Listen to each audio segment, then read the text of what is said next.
Good morning once again, and welcome to the first session of the Singapore HIV Congress 2021. My name is Chiao Yi. I'm an infectious diseases physician at the National Center for Infectious Diseases, and I will be your MC for today. Before we begin, please note that there will be a QR code at the end of this session for individuals who require CME points, and some section of this event will be recorded. The theme for this year's Congress is 90-90-90 and beyond. As many in the audience will know, the UNAIDS set an ambitious target to end the HIV epidemic by achieving the 90-90-90 targets by 2020. That is to say, 90% of all people living with HIV will know their diagnosis, 90% of those who are diagnosed will receive therapy, and 90% of all people who receive therapy will achieve durable viral suppression. In Singapore, we are making good progress, but more can be done for the first 90. However, is this truly enough? As we move towards the 90-90-90 target, people living with HIV infection are also living longer. Since the advent of combination antiretroviral therapy, the mortality attributable to HIV infection has been reduced by 80%. We no longer just talk about viral suppression. Indeed, it's not enough for our patient to just live, but also to live well. Some people call this the fourth 90. Now that I've set the theme for our Congress today, it gives me great pleasure to invite Professor Sophia Archuleta, Director of the National HIV Programme, to deliver her opening remarks for the Congress. Prof. Archuleta, please. Thank you, Chewy, and good morning, colleagues and friends. Thank you for joining us for the second Singapore HIV Congress, organized by the National HIV Programme at the National Center for Infectious Diseases. We host this event to bring together our HIV clinical, scientific, and public health communities to explore advances in the field, national trends, and progress. We held the inaugural SHC on 30th November 2019, within weeks of what would later emerge from Wuhan as the COVID-19 pandemic. 2 years later, we meet again, this time virtually, but very much hoping that the next time will be in person. The theme of World AIDS Day for this year is End Inequalities, End AIDS, End Pandemics. Without addressing inequalities, we risk missing the targets to end AIDS by 2030, as well as a prolonged COVID-19 pandemic. Over these 2 Saturdays of the Congress, we will focus on the current state of the HIV testing, care, and prevention continuum in Singapore, gaps, inequalities, and challenges, as well as solutions, and of course, the impact of COVID-19 on all of the above. I also look forward to hearing from esteemed international colleagues who will speak on the topics of HIV cure, self-testing, aging with HIV, and HIV-related stigma in our region. So without further ado, it's my great pleasure to now open this year's Congress and ask Professor Liu Yi-Sin, Executive Director of NCID, to deliver the welcome address. Prof. Liu, over to you. Thank you, Sophia. Ladies and gentlemen, colleagues and friends, very good morning to all. It gives me great pleasure to be invited to give the welcome address to the second Singapore HIV Congress, which is organized by the National HIV Programme, the National Center for Infectious Diseases. In the time since inaugural Singapore HIV Congress was organized in 2019, much has changed in the world. Most of the time that has passed since it has been spent in the grips of an unprecedented global pandemic, which has had an immense impact on public health. COVID-19 and HIV are intertwined in many ways. Both are viral illnesses that have greatly affected human life and changed the face of science, medicines, and society. Many of the scientific advances that have allowed us to live with COVID-19, such as testing and diagnostic technologies, as well as the rapid development of highly effective vaccines, had their beginnings in our decades-long fight against HIV. The pandemic has changed the way we practice medicine, not least of all, HIV medicines. We now look to the progress made during the time of COVID-19 to inform HIV science, including pushing the envelopes on the development of HIV vaccines and therapeutics, as well as the field of rapid and home tests. I'm sure you will share my excitement at how the science and art of HIV care has evolved in even just the past decades. To bring up just a few examples, cocktail of pills from twice or 3 times a day, a handful of them, with numerous unpleasant side effects. Today, most of my patients take only one single pill combination regimen once daily, with hardly any side effect at all. What's more, we are likely to see introductions of long-acting injectable HIV medications reaching to us very soon, making HIV treatment even more convenient and tolerable. But while so many things change rapidly, others have unfortunately yet to move with the time. We still hear numerous examples of how people living with HIV still face stigma and discrimination, whether at home, at work, at school, or out in the society. We must work hard to address this, for scientific progress means little without social advancement as well. I'm excited to hear from the speakers in this conference, who are internationally renowned leaders in the field, including the current president of the International AIDS Society, Professor Adiba, one of my very long-time close friends, as well as Professor Sharon Lewin, the inaugural director of the Doherty Institute. We will also be hearing from regional experts like Associate Professor Dr. Rina from the University of Malaya and Dr. Ronivin, founder of Love Yourself from Philippines in addition.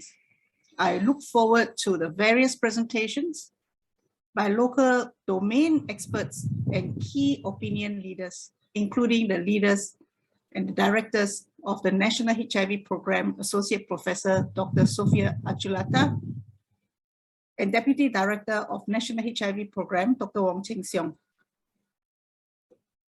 While we are not able to meet and discuss the latest HIV world in person this year, I'm confident that you will still stand to learn a lot from attending these sessions over this Saturday and next as well.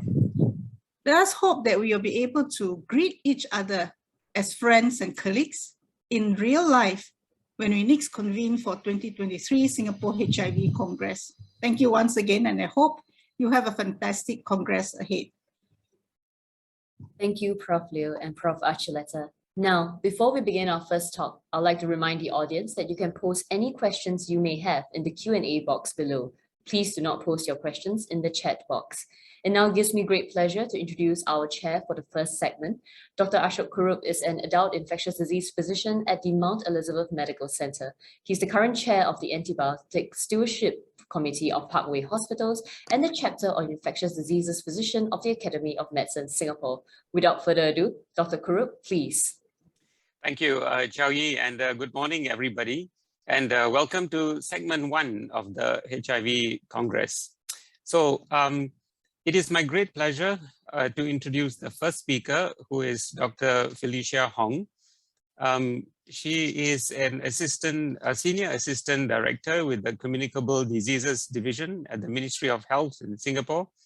And she has been with the Health Ministry for 10 years, helming various portfolios, including patient safety and quality improvement, infection prevention and control, and is currently overseeing the policies related to HIV, tuberculosis, and other contact transmissible diseases.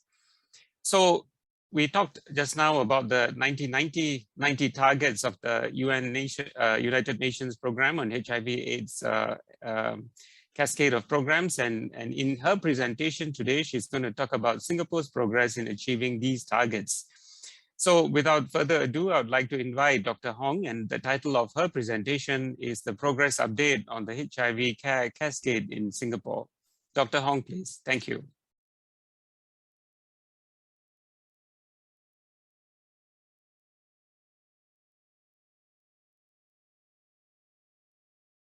It's my privilege to introduce Dr. Carmen Loh. She is a senior scientific officer in the National Public Health Laboratory at NCID, and she is also the team leader of the HIV surveillance team that provides critical laboratory support to MOH's HIV/AIDS surveillance program and NCID's National HIV Programme, working on projects that include the detection of recent infections, application of next generation sequencing, solutions for drug resistance monitoring, and epidemiological investigations. So she's going to touch on a very important clinical topic today, because we all, a lot of us who are clinicians need to know, you want to start appropriate regimens, right? You also want to make sure that it's going to be benefits over risk. And in that regard, what is the kind of resistance profile that we have as baseline? So her title of her talk is HIV transmitted drug resistance surveillance, update on newly diagnosed cases in Singapore. So Carmen, please. Thank you.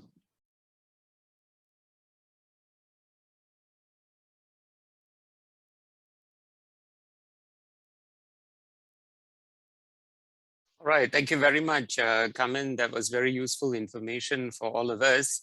Now we have some moments for question and answer, so please send your questions coming in. So the first one has to do with a comparison between our prevalence and transmitted resistance patterns compared to countries or areas in the region, if you have that data. Hi. Yes, so in terms of the overall transmitted drug resistance, in terms of global, or rather I would say in South and Southeast Asia, we are quite comparable because as I've mentioned, it's about 4.1% for overall transmitted drug resistance compared to ours is about 4.4%. And we're also quite similar to a few countries in terms of the NNRTI resistance. So unfortunately, that's not great news. I mean, we would hopefully have a lower transmitted drug resistant rates, and this is actually has increased dramatically over the last 2 years. So yeah, I think more efforts needs to go into looking at optimizing therapy for the individuals. Can I just ask you about your data where you showed that there was a dip, I think 2019, was it? 20 before 2020, if I recall. Why was there a dip? Let me try to share screen. Hold on. I think it's one of the earlier slides. Is this the one that you're yeah, right. This is the one, yeah. 2019, if I look at NNRTI, initially when I saw this, I thought about our COVID, epidemic. Then I realized, no, it's pre-COVID, 2019. So what was that? Is this something that, is this a signal of anything, or is it too early to tell, or is it just a... You're referring to the spike instead, is it? Yeah, right. Right. Yeah, well, I mean, there is really, I don't have a specific reason, that's to be honest. But I think that as we spread the message that you need to get treatment and to really suppress your virus, so that message may have been gradually building up, and I think it's more of like we are getting more people coming forward to get tested, and so we may have detected that because of the population coming forward rather than the natural occurring resistance just spiking over that short period of time. Yeah, in that regard, I just wanted to ask you again, your catchment, your study, 43%, right? Am I correct, of people of the cohort? What population was that from? I mean, was that from across all the public healthcare institutions, or specific to NCID, Tan Dok Seng? No, we got the samples from SGH, NUH, and Tan Dok Seng. Okay. So it's the 3 major hospitals locally. Yeah. And I'm also aware that some of the other samples from perhaps other hospitals that I have not mentioned may also be sent in via these other 3 hospitals. So I think we do have quite a national perspective of the characteristics that we are seeing here. Yeah. It's just unfortunately because it's a residual sampling, so we can't get more I would love to, but that's kind of a no. But moving forward, what would you do? You think that you can get more samples than more than 50%? I think we actually visited this question quite a few years ago with the National HIV Programme. So we did throw around suggestions where perhaps the clinicians might help to talk to their patients and say if they would be willing to give a bit more blood for this kind of testing. Because after all, we do share the results back with the clinicians in the hospitals. So, but because of time constraints and also especially when you need to talk to the patient, it takes a bit more time. Yeah. So that was one avenue we tried to explore. But in terms of the other logistical issues, I think we are still working out what other areas we could look into. Okay. There is a question on what do you think are some of the gaps in our knowledge or research base in transmitted or treatment emergent resistance, and how can we overcome these? I think we always need to do baseline studies. There are quite a lot of areas that we could look into in terms of getting specific key populations to come forward and be tested, and we could also do more in-depth study in those key populations. And also, I think by having this kind of baseline studies in terms of understanding more towards how fast the development of resistance occurs in our local population, especially because our virus type that we see here are the CRFs. So it's a bit different from what we see perhaps in the Northern America as well as in the rest of Europe. So this kind of country-specific studies, I think we have more opportunities to look into it if we have the means to get into it. Okay. Another question, is there any way to use transmitted drug resistance or viral subtype data to estimate transmission networks and patterns? For example, can we use this data to help us in terms of finding out whether HIV transmission occurred locally as opposed to overseas, and whether or not these can help us in designing and implementing prevention strategies? What do you think about that? Yes, we certainly do. We can. And well, the thing is, sometimes data may not be available in terms of understanding the exact locale, but we can look at through the genetic membranous of the virus to have the understanding of where transmission might come from, but not the directionality of it. So, and because like I've mentioned, we are still only sampling only 43%. Yeah. So we will need to increase that proportion to really have better resolution when you want to look at transmission patterns.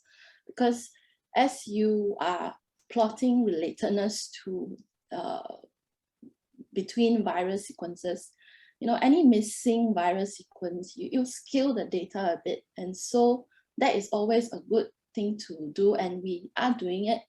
But we do need to increase the sampling of different of the samples in order to get a more accurate picture, I would say. Okay, yeah, it's challenging, I think, and we look forward to much more information prospectively in this regard. Yeah. Subtype B is also a challenge, huh? I think. Yeah, but it has been coming down over the last few years. Previously, I think in 2019, we would see perhaps like maybe even close to 40%, but it has dropped gradually. Yeah. So we are focusing more on the CRF01AE. Yeah, so I kind of like implore clinicians and other partners in our hospitals to join our program so that we can really put in more data, and hopefully in the next Congress that we meet, we will be able to show a bit more of this. Yeah, I think that's very relevant, and also for those with more recent infections, right? So those who have nearly recently acquired infections. I think this is all the more important. Yes, yes, for sure. Yeah, we strive to get the best treatment regimen out there because it's same day ART. You know, that specific imperative is always, you know, important. We want to get the right drug across to them and so on.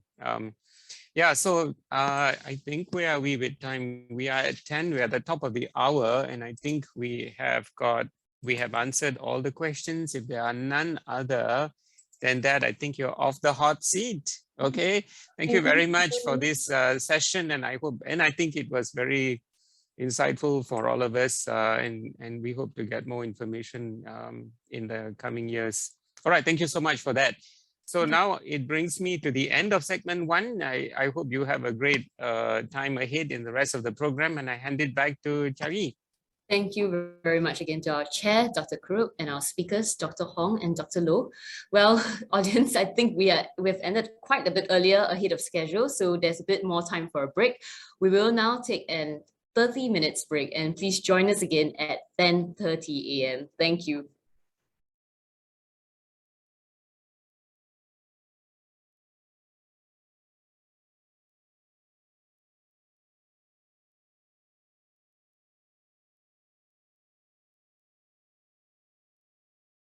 Welcome back, everyone. Our next chair is Dr. Ling Limin. She's an infectious diseases physician with the Rofi Clinic. Prior to that, Dr. Ling was a senior consultant at the National Center for Infectious Diseases and Tan Tock Seng Hospital, where she led the intensive care multidisciplinary infectious diseases service since 2009 and hematology infectious diseases service since 2018. Since then, she had been caring for a wide range of patients with an interest in the critically ill or immunocompromised host. Dr. Ling, please. Thank you, Cherry, for the very kind introduction, and very good morning to everyone for zooming in and this morning. Okay, our very first speaker is Associate Professor Sophia Archuleta.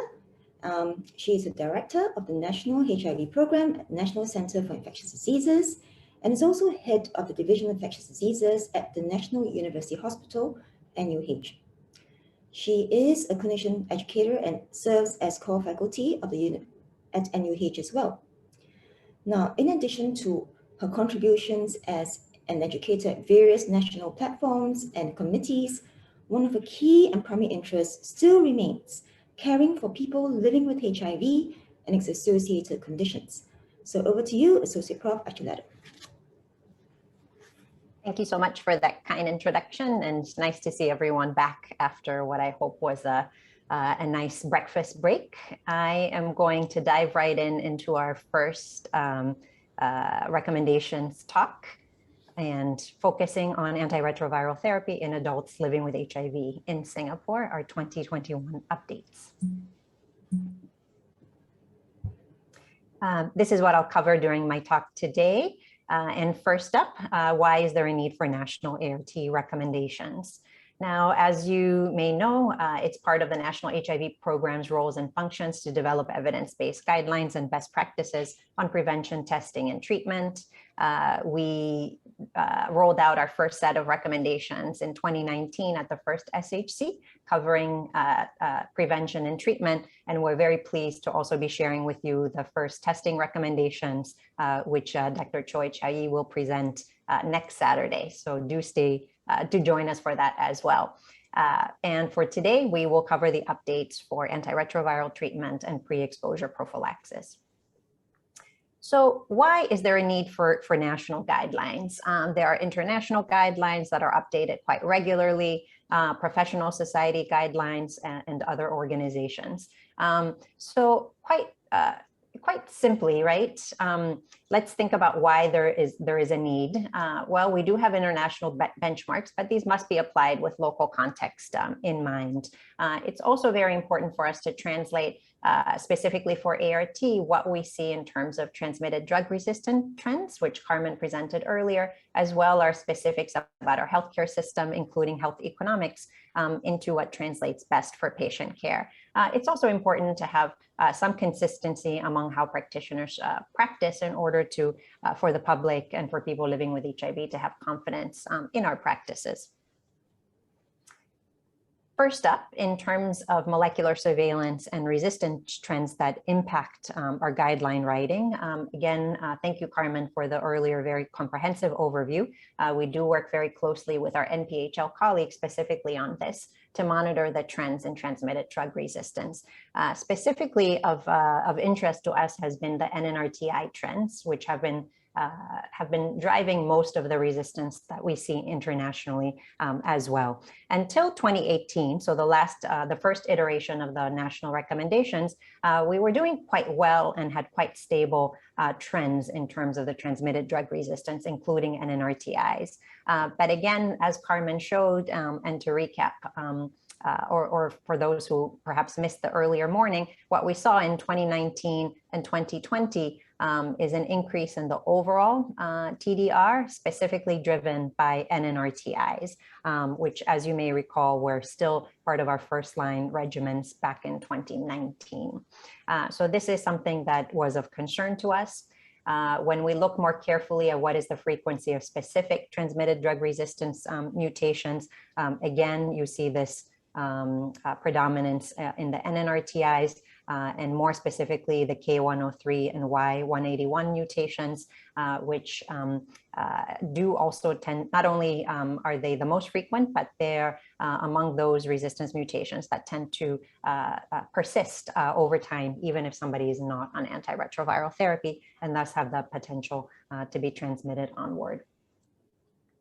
The other major development that we've been following and we're very proud to have been a part of is back in 2020, just over a year ago, the inclusion of 16 antiretroviral drugs on our Ministry of Health's standardized drug list, which occurred on the 1st September of 2020. This gave access to subsidies between 50 and 75% off the cost of the drugs, depending on financial means testing of our patients, to a very extensive list of ARTs, which you see here, and also allowed for Altegravir and Truvada, the fixed dose combination of emtricitabine and tenofovir, to be added, to be included in the Medication Assistance Fund, or MAF, and can be used in combinations with the other SDL listed antiretrovirals. So this all put together greatly reduces the cost of ART for our patients and does impact some of our decision making in terms of the national recommendations. Let's look into a little bit about how the work happens behind the scenes, the work group and process. There is a national recommendations work group that is composed of a quite diverse group of clinicians, pharmacists, medical social workers that work across the 4 major public healthcare system HIV clinical programs, as well as practitioners from private practice. And our aim is to provide guidance to the overall community of HIV care practitioners on the optimal use of ART for the treatment of HIV in adults and adolescents in Singapore. The work group is given terms of reference and works very closely to review the evidence and put the recommendations together. We use a group of select benchmark international guidelines and their updates, including the WHO and Department of Health and Human Services, as well as International AIDS Society. We look very carefully at the local studies and data, such as that of transmitted drug resistance trends and cost effectiveness, and adapt to the Singapore context. We also have a process of consultation and feedback with other stakeholders, such as the larger infectious diseases community, our community advisory board, and of course, our stakeholders at the Ministry of Health. Next, to get to the meat of things, I will focus on what's new in the guidelines, but let me refer all our participants for the full guidelines. They will be up on the National HIV Programme NCID page on the NCID website, and they are soon to come out in the Singapore Medical Journal as well. So you can refer to the full text, but mainly what I'll do in the next section is focus on what's new since the 2019 recommendations. This will cover primarily changes to the first-line regimens, greater emphasis on the integrase inhibitors in view of the advantages that they provide, and we'll look at that more closely next.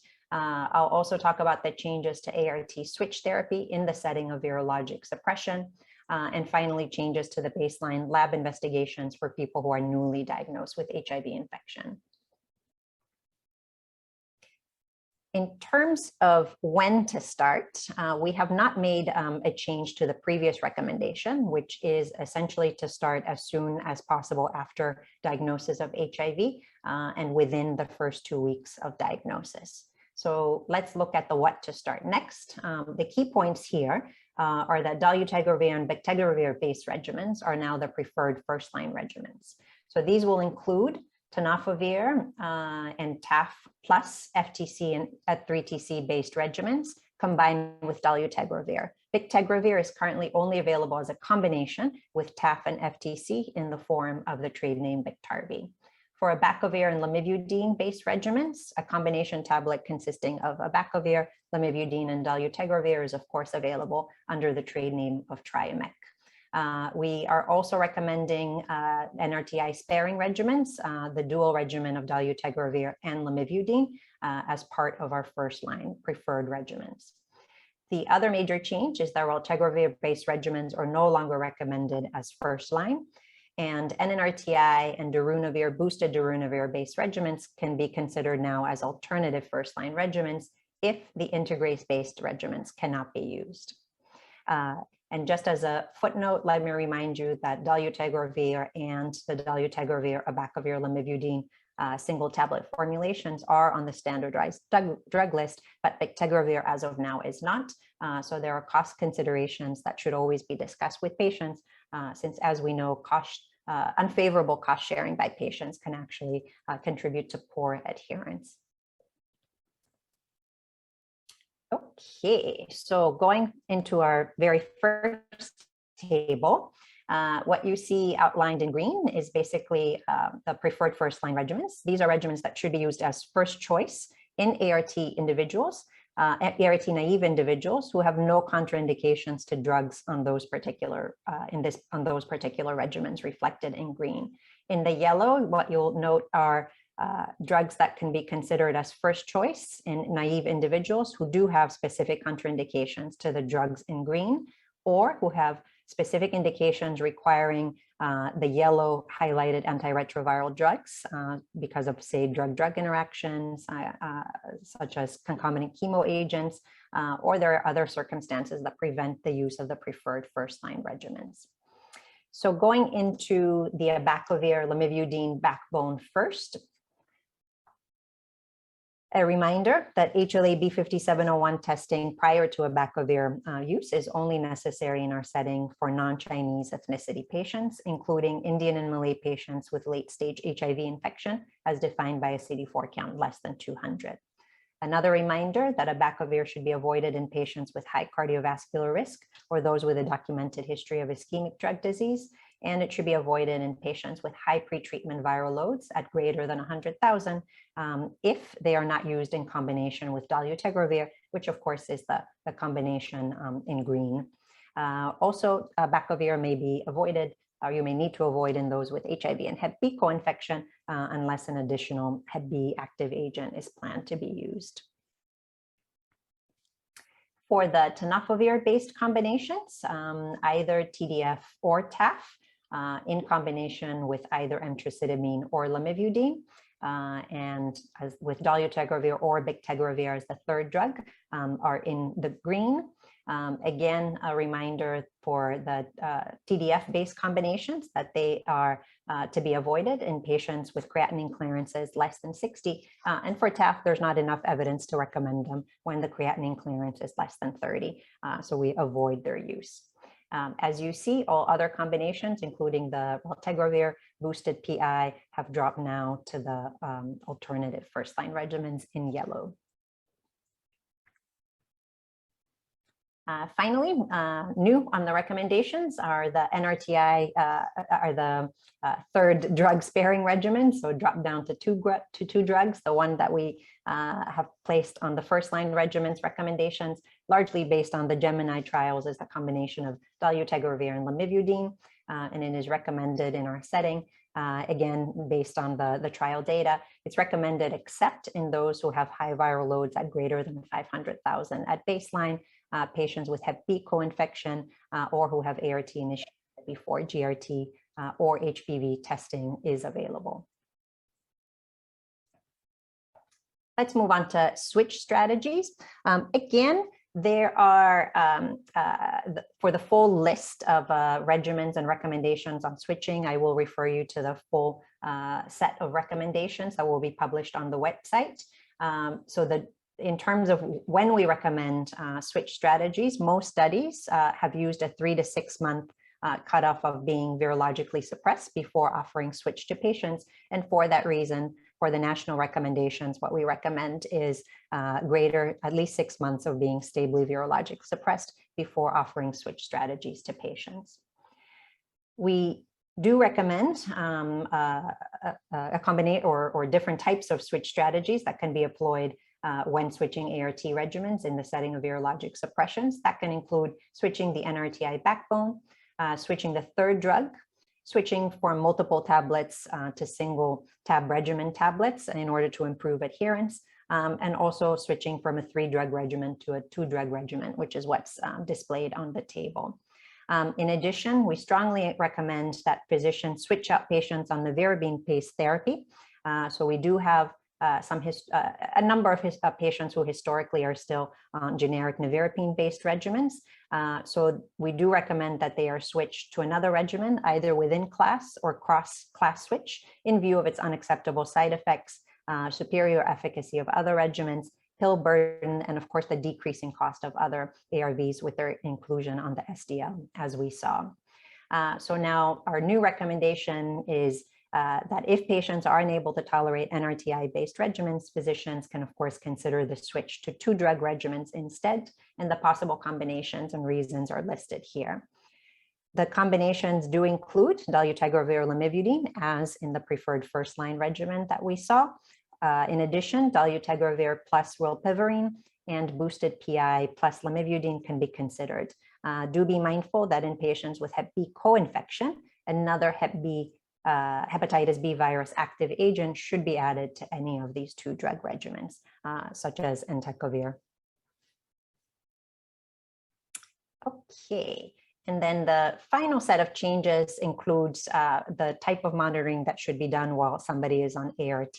In terms of recommendations for viral load, CD4, and the frequency of testing, there have been no changes for those compared to the 2019 guidelines. Where we have made changes is in the initial baseline investigations that are checked before somebody is initiated on ART at the point that they enter care. And these are the changes, again, partly informed by changes that have occurred internationally. The CMV antibody, or IgG, is no longer required as part of baseline serologies for all newly diagnosed patients with HIV infection.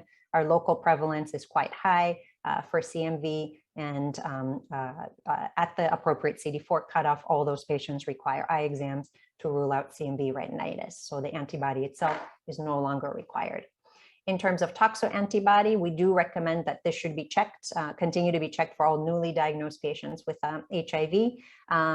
This does inform decisions about prophylaxis. So it is an important decision concern, and prevalence is not as high. So it is good to check this for patients entering care. And if cost is a concern, physicians may opt to check it only for individuals when the CD4 count drops below 100, at which point the prophylaxis would be indicated. Finally, serum cryptococcal antigen should be checked for individuals with CD4 cell counts under 100 for all patients entering care. And last but not least, acknowledging the work group. Like today, we had to meet virtually, but it was good after a long time of focusing on COVID to get back to HIV work. And I like to think that's why all of us are smiling so broadly in the Zoom photo. So you see everyone listed here from the clinical HIV programs, as well as our colleagues from the National Public Health Lab. We thank you for your efforts and in helping us put together these recommendations. That brings me to the end. We will be taking questions at the end of the series of presentations. So I will now stop my share. So hang on to your questions. Thank you very much, Sophia. Sorry, what I meant was April, actually letter. If you don't mind, if I could call you Sophia. It's really nice to see all the familiar faces, which I haven't seen for a while. Now, that was a fantastic, I would say, really concise and very practical summary of everything that us as practitioners would find very useful and that we need to know. Thank you so much for doing that for us in a matter of 20 minutes. Now, next up is Dr. Wong Chen Seong. Okay, so Chen Seong, he is a consultant infectious diseases, a physician at the National Center NCID and at TTSH, Tan Tock Seng Hospital. He's also the Deputy Director of the National HIV Programme and the Director of the NCID HIV Clinical Programme. He is actively involved in HIV clinical care and research and has lots of interests, wide-ranging, in particular from social behavioral determinants of HIV, STI, to HIV pre-exposure prophylaxis, to innovations in HIV service delivery, such as telemedicine.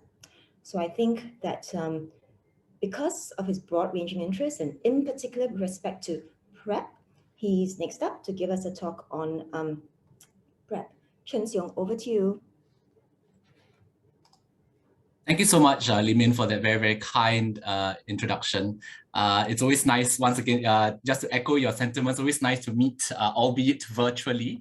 And it's also nice to be introduced by people who you've worked with, respect, and who were actually involved in your training and inspiring your interest in HIV. And to that, I want to thank not only Li Min, but also Sophia, who came before me. So like Li Min said, I will be talking about the update, the 2021 updates to the guidance on HIV pre-exposure prophylaxis, or PrEP. And the structure of my talk will be very similar to the one that Sophia went through, covering a few key areas in terms of how we came up with these recommendations and why these recommendations are important. And then I will go through the actual recommendations as structured through the main sections. Now, these sections will reflect the sections that are seen in the main document. And as Sophia said, both these slides as well as the entire document with all of the supporting evidence and literature will be made available on the the National HIV Programme website, which you can access through the NCID website. Now, why do we need PrEP recommendations in the Singapore context? I think it's a recognition of the fact that PrEP, or HIV pre-exposure prophylaxis, is an evidence-based, highly effective biomedical addition to the entire suite of HIV prevention measures that we are very, very familiar with, right? What HPB has been promoting all this time as A, B, C, and D, or abstinence, being faithful, condom use, which is correct and consistent use of condoms, as well as early detection through early and regular HIV testing. Now, A, B, C, and D are primarily behavioral interventions that, when implemented well, are highly effective. PrEP is a biomedical and pharmacologic intervention that has been shown in a large number of randomized clinical trials, observational studies, as well as translational and implementation science studies to have a high level of effectiveness and efficacy when taken as prescribed. And in recognition of this, and also to reflect the guidelines and the recommendations that are present at an international and regional level, we at the NHIVP felt that it was important for a set of local guidance to be developed to guide the use of this powerful tool in the local context. So the guidance and the recommendation development process was very similar to the process that we took when developing the antiretroviral therapy treatment guidelines. Our aims were similar: to provide guidance to prescribers and other practitioners on how to use PrEP in an optimal, in a safe way for the prevention of HIV in Singapore. And the composition of the work group that developed these guidance that I'll be sharing with you included directors of HIV clinical programs, as well as sexual health clinics, primarily those from the Department Department of Sexually Transmitted Infection Control, or DSC clinic, included private practitioners, primarily in the family practice sector, with an interest and experience in managing HIV, with community-based organizations who work closely and with people from key populations at risk of HIV infection, as well as social behavioral scientists with a domain expertise in sexual health and public health. So what we did was that we reviewed select benchmark international guidelines and looked at them for updates. And the guidelines that we looked through included those from the WHO. We looked at CDC, the US CDC guidance on PrEP use, as well as the British HIV Association, or BIVA, and the Australasian Society for HIV, Viral Hepatitis and Sexual Health, Asham. Now, to get a sense of how PrEP was practiced a little bit closer to home in the Asian region, we also looked at the Taiwan AIDS Society guidelines for PrEP, and they were one of the first Asian societies for HIV care to publish these recommendations. We adapted them to the Singapore context, and we went through an iterative process of getting consultation and feedback from the ID chapter of the College of Physicians of Singapore, the NHIVP Community Advisory Board, as well as our stakeholders and partners in the MOH Clinical Diseases Division, or CDD. So on to the guidelines per se, and what I'll do is first tell you to look out for these key changes to the guidance and where they differ from the first version that came out in 2019.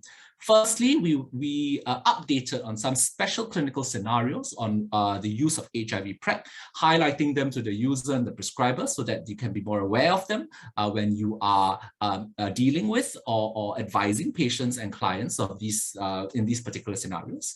We have clarified on certain contraindications on the use of PrEP, and this is primarily because in the intervening 2 years since our first recommendation and guidance, the use of PrEP has, of course, increased both locally and globally, giving us more experience.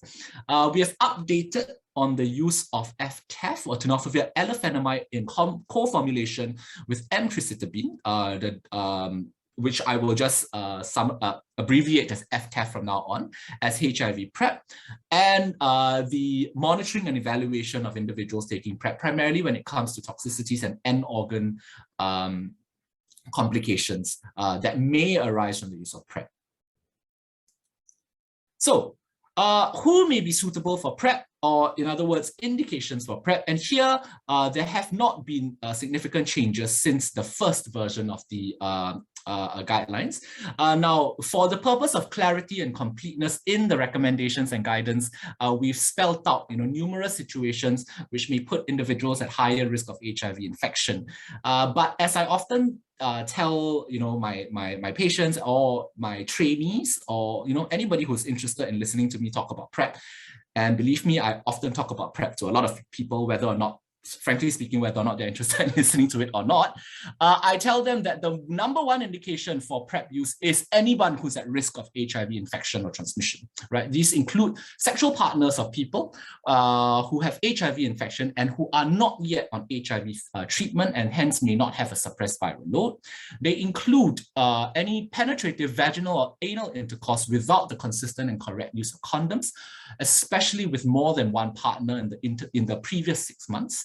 Anyone who's received a diagnosis of any sexually transmitted infection in the last 6 months, whether this is self-reported, being treated for an STI, or laboratory-confirmed STIs.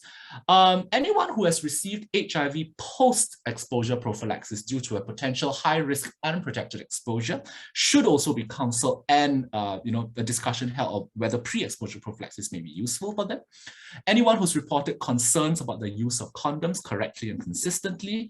Anyone who has reported a history of engaging in sexual activity under the influence of drugs or alcohol, and those who request for PrEP on a case-by-case basis. And there are some specific clinical situations where these may occur. For example, a monogamous couple who are in where a partner who has left a previously monogamous relationship and is likely to be having multiple partners, or perhaps anticipating sexual activity where he or she may not be always able to use condoms correctly and consistently. There are, thankfully, relatively fewer contraindications that where PrEP may not be suitable. However, the paucity of these contraindications should not undermine the importance of ensuring that these contraindications are addressed. Now, first of all, pre-exposure prophylaxis, for obvious reasons, should not be given to anyone who has known HIV infection. It should also not be given to anyone who presents with a clinical syndrome that is suggestive of acute seroconversion or primary HIV infection, right, where they're in the early first few weeks after being exposed and infected to HIV. Now, both of these reasons is because, as most of you know, or for those of you who don't, just to let you know, that the current regimens that we use for pre-exposure prophylaxis are basically combinations of HIV medications or antiretroviral drugs, but they only are, an incomplete combination. The traditional one, which is TDF FTC or tenofovir disoproxil fumarate, co-formulated with emtricitabine, or FTEF, as I was talking about just now. These are insufficient and inadequate for the treatment of HIV and may lead to unforeseen complications if we were to give these to people who already have HIV infection. Because of the known toxicities of both of these combinations, it also should not be given to people with a known history of kidney dysfunction. For those who use tenofovir disoproxil fumarate or TDF with FTC, which goes by the brand name of Truvada, an estimated creatinine clearance of 60 milliliters per minute is the threshold for which we can use Truvada. And for those who are considering the use of FTEF, the threshold is 30 milliliters per minute. So at least at entry into a PrEP program, some knowledge of the kidney function is essential. Now, of course, anybody who has contraindications or allergies should not be given any of the drugs that form the PrEP regimens as well. Now, the PrEP regimens, we think about the regimens in two ways. One is what are the drug combinations, and secondly is how can they be taken. And those of you with some familiarity with PrEP will know that there are at least two different regimens that are commonly used, and we recommend both of these in our guidelines. The first of all is daily PrEP, which can be given to anybody who has indications to take pre-exposure prophylaxis. And this can either be with Truvada or TDF FTC, or it can be with FTEF, which goes by the brand name of Descovy. The use, however, of FTEF has only been studied in cisgender men who have sex with men, as well as transgender women who have sex with men. So essentially, individuals who are assigned male at birth. It has not been studied in other populations, and hence at the moment, the use of FTEF cannot be recommended and is not recommended under our recommendations for any other at-risk populations. Now, daily PrEP basically is you take a tablet of of either FTEF or of Truvada, regardless of whether there's any sexual activity on that day, and it needs to be taken for at least 1 week before high levels of protection can be achieved for either vaginal or rectal exposure to HIV.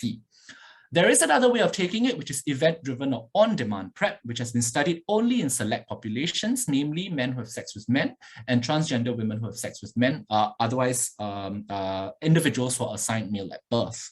And in this context, 2 tablets of the medication are taken 2 to 24 hours before potential sexual exposure.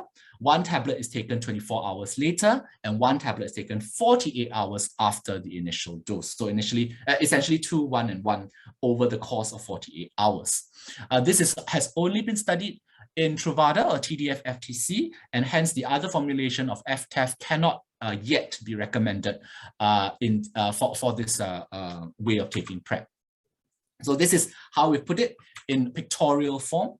Daily PrEP taken regardless of whether there's sexual activity or not, and on-demand PrEP or event-driven PrEP, 2 tablets 2 to 12 hours before sexual encounter, 1 tablet 24 hours later, and 1 tablet 48 hours later. Now, what do we recommend at initiation or when you're starting PrEP? First of all, it's important that we recognize that PrEP, an effective PrEP strategy does not just mean, we give patients the tablets and tell them how to take it. It is part of a comprehensive sexual health and HIV prevention program or strategy. Providers need to get a good understanding and document this understanding of essential areas of risk for their clients or patients, and stress certain aspects, not least of all the fact that PrEP is but one cog in the whole sort of system of HIV prevention and sexual health. Like I sort of mentioned before, we should take all efforts necessary and possible to ensure that the patient is HIV negative, including using a 4th generation HIV test. If there's recent high-risk exposure, consider post-exposure prophylaxis first, and then retesting the patient after 28 days before starting pre-exposure prophylaxis. And if the patient is very, very keen for some reason to start pre-exposure prophylaxis straight away, then consider other modes of ensuring that the patient is HIV negative, including the use of HIV RNA or viral load testing. Other baseline investigations will include checking for baseline kidney function for the reasons that I mentioned earlier in my presentation, ensure that they don't have pre-existing kidney disease. Screening for hepatitis B, primarily because both of the agents in both of the regimens for pre-exposure prophylaxis that are licensed for use or recommended for use under our guidelines are also hepatitis B active agents. Offer hepatitis C and other STI screening. And for individuals who are capable of becoming pregnant, ensuring that a urine pregnancy test is done just as a means of comprehensive sexual health and reproductive health care provision, and discussing the use of contraception in people who are who have pregnancy potential. Now, the prescribing of PrEP is also sort of set out in our guidelines, and we recommend that all PrEP prescriptions should be only for a maximum of 3 months and should not exceed this duration. And as a matter of good prescribing practice, we should not set up sort of automatic refill systems where these systems are possible. Now, the reason for this is not that we want to put in place additional barriers to the convenience of people accessing PrEP, but primarily because these are important in terms of monitoring and evaluating PrEP provision, within any kind of a healthcare system, but also to sort of push forward the message, and I think to reinforce the message that PrEP is the prescribing and the receiving of these medications is part of an overall system, and regular review, regular contact with the PrEP prescriber, whether it's a GP or a infectious diseases specialist, allows us to do all of the other things that are included in a PrEP service provision, right? Including HIV tests, sexual health counseling, pregnancy screening, and so on and so forth. Apart from prescribing, we recommend that PrEP prescribers put in place counseling with a few key messages. First of all, ensuring that clients are aware of the effectiveness and efficacy of PrEP as part of an overall sexual health and HIV prevention strategy. We recommend that prescribers reinforce the message of adherence and how the effectiveness of PrEP is really a function of how you take it according to how it's supposed to be taken and prescribed. Encouraging clients and patients to stay engaged in care, that means returning for visits, getting tested regularly, not only for HIV, but for other sexually transmitted and bloodborne infections, and other sexual health counseling, including the messaging that pre-exposure prophylaxis is highly effective in the prevention of HIV, but has no role in the prevention of other STIs, and hence other protection sort of methods will still need to be considered, including the use of condoms. Now, what do we recommend with regards to the monitoring and evaluation of individual clients and patients on PrEP? Now, first of all, we recommend that reviews be conducted 3 to 6 monthly, and that HIV tests should be done at least 6 monthly. HIV tests can be performed for monitoring purposes on using either a 3rd or 4th generation HIV. Of course, a 4th generation would be preferred, but a 3rd generation can also be considered in those settings where this is more convenient, more cost effective, or is selected based on provider or patient preference.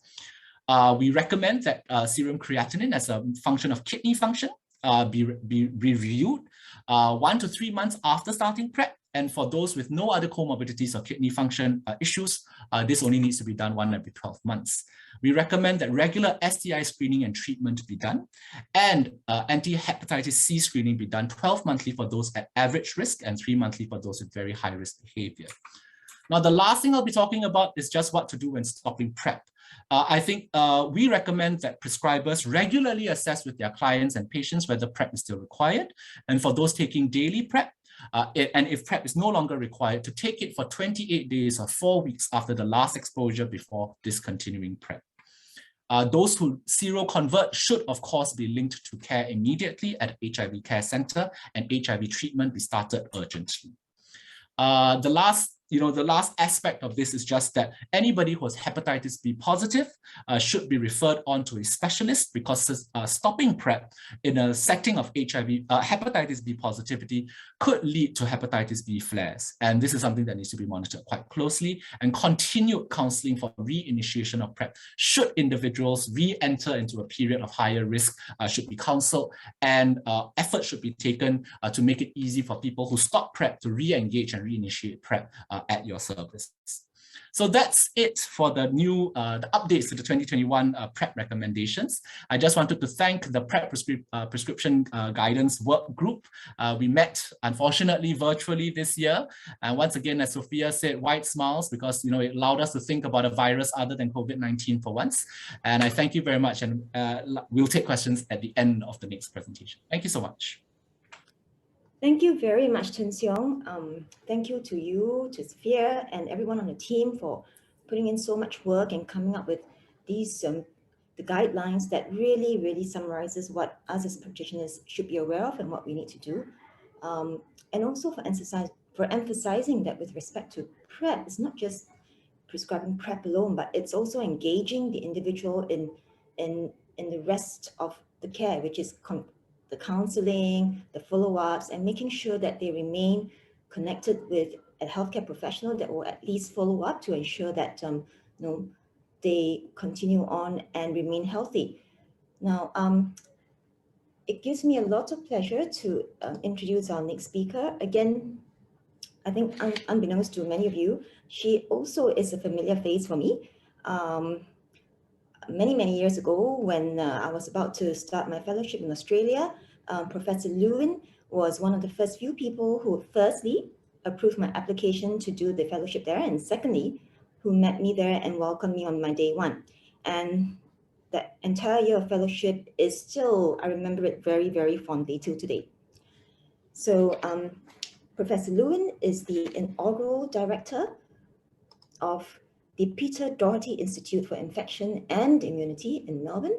She's also an infectious diseases physician and basic scientist, whereby her research focuses on understanding why HIV persists, on treatment, and developing clinical trials aimed at ultimately finding a cure for HIV infection. She has published over 350 papers and chairs the IAS Global Advisory Board for the Towards an HIV Cure initiative. So on that note, I'd like to welcome Professor Lewin to give us a talk on HIV cure. Where are we in 2021?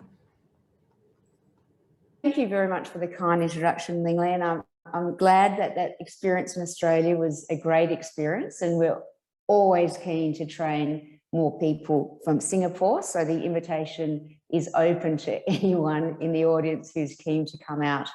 And hopefully we can start exchange visits in the not too distant future in our current bubble, although things are changing rapidly. So I'm going to speak to you today about HIV cure and where we are in 2021. And I actually had the great pleasure of giving a talk to this same audience last year. And you might remember I started with this slide explaining that HIV cure was rare, but there were examples of eradication and remission with Timothy Brown and Adam Castileo, who'd achieved an eradication following bone marrow transplantation. The features of post-treatment control initially described in the Visconti cohort. And I also mentioned Lorraine Willenberg, who was an elite controller who had achieved what we think a sterilizing cure through eradication of intact virus. Well, in 2021, I'm glad to say that we've added another one to the list, and that's the Esperanza patient from Argentina that was just reported about a week ago, and I'll talk a little bit more about that today because I think it's highly relevant for many clinicians because I'm sure your patients are asking you about this. So today I'll talk to you about the Esperanza patient and what we mean when we talk about defective viruses. I'll review clinical strategies for an HIV cure as I did last year, but we'll focus on new studies in latency reversal, in combination immunotherapy, and also some very recent advances in gene therapy. And finally, I'll talk to you about ways we'll implement an HIV cure and work that the IIS has been doing on a target product profile for an HIV cure. So first of all, just to set the scene for those of you that don't think too much about eradication, persistence, or cure, there are two forms of HIV-infected cells: productively infected cells, which are DNA positive, RNA positive, meaning they have cell-associated RNA. These cells produce and present HIV proteins on their surface, and usually they're short-lived and die. And this is basically what happens in people who are not on antiretroviral therapy. You get ongoing productive infection in activated T cells. HIV also establishes latent infection. We can detect these cells because they're DNA positive, they contain integrated provirus, they're RNA negative, meaning they have no cell-associated RNA. They generally don't express HIV proteins, and we now know that these cells are actually primed to survive. We also know that it's not really one or the other, and there's a spectrum of activity between true latency and productively infected cells, and probably a spectrum of these cells persist on antiretroviral therapy. Now, several years ago, it was reported that a large proportion of virus that actually persists in these cells is defective. There's certainly intact virus because virus always rebounds when people stop treatment, but most of it's defective. What does that mean? It means that the actual integrated provirus either has point mutations or large deletions. And generally we know this by complicated assays that require full-length sequencing of the virus. However, in the last couple of years, we've got better at measuring defective and intact virus. And we now have an assay that you'll hear more and more about called the IPDA, or the Intact Proviral DNA Assay.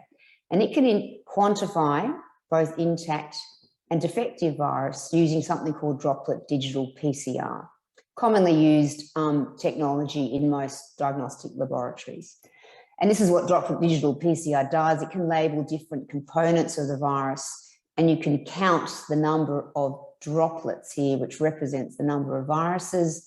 In this quadrant, there's no infection. In this quadrant, it's intact virus. And these two quadrants, defective virus. And the primers are designed by recognizing sites of the virus that are commonly defective in people on ART. There's been lots of really interesting studies now done. This is just one of them published a few years ago, showing what happens to people on long-term ART and the rate of decay of intact virus, shown here in red, defective virus, or the 3' defective virus, which is blue, and then 5' defective virus, which is green. And you can see actually encouragingly, there is a negative slope, which means there is decay of intact virus on treatment. And we're just beginning to learn about how much decay there really is, while defective virus seems to hang around. Now, several years ago, there was reports of a new type of person who has elite control. You all know what elite control means. It means that people who don't need who aren't on antiretroviral therapy and are able to maintain a viral load less than 50 copies per mil. And many of us have chosen to treat those people. We can maybe discuss that further in the discussion. But several years ago, there were a couple reports of what was called exceptional elite control, or EEC. These people were not on ART, had a plasma viral load less than 50 copies per mil, and no detectable HIV DNA, suggesting they've got very small reservoirs.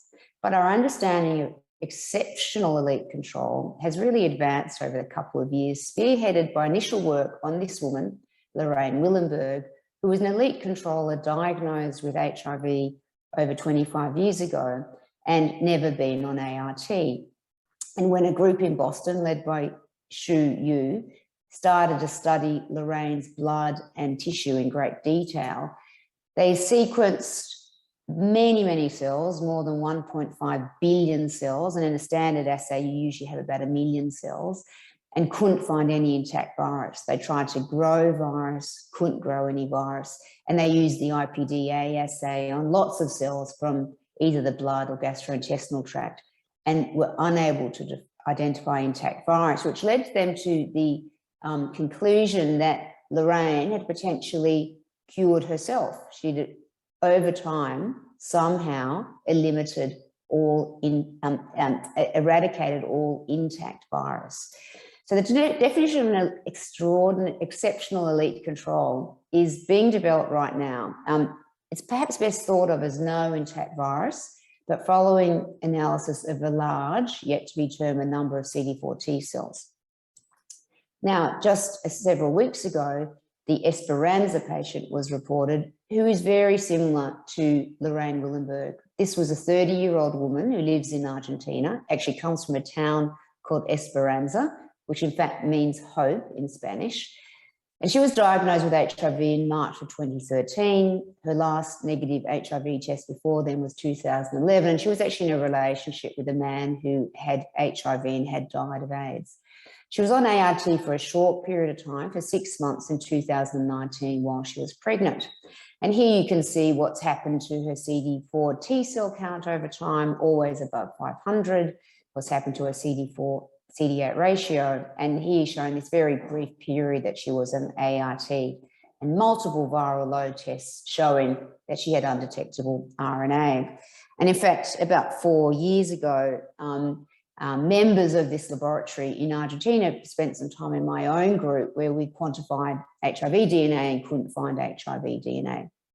But the Esperanza patient went on to have a lot more detailed follow-up, including, again, collection by leukapheresis of over 1 billion cells, analysis of mononuclear cells from her placenta when she gave birth back in 2020, and a large number of resting T cells. And again, this group could find no intact virus.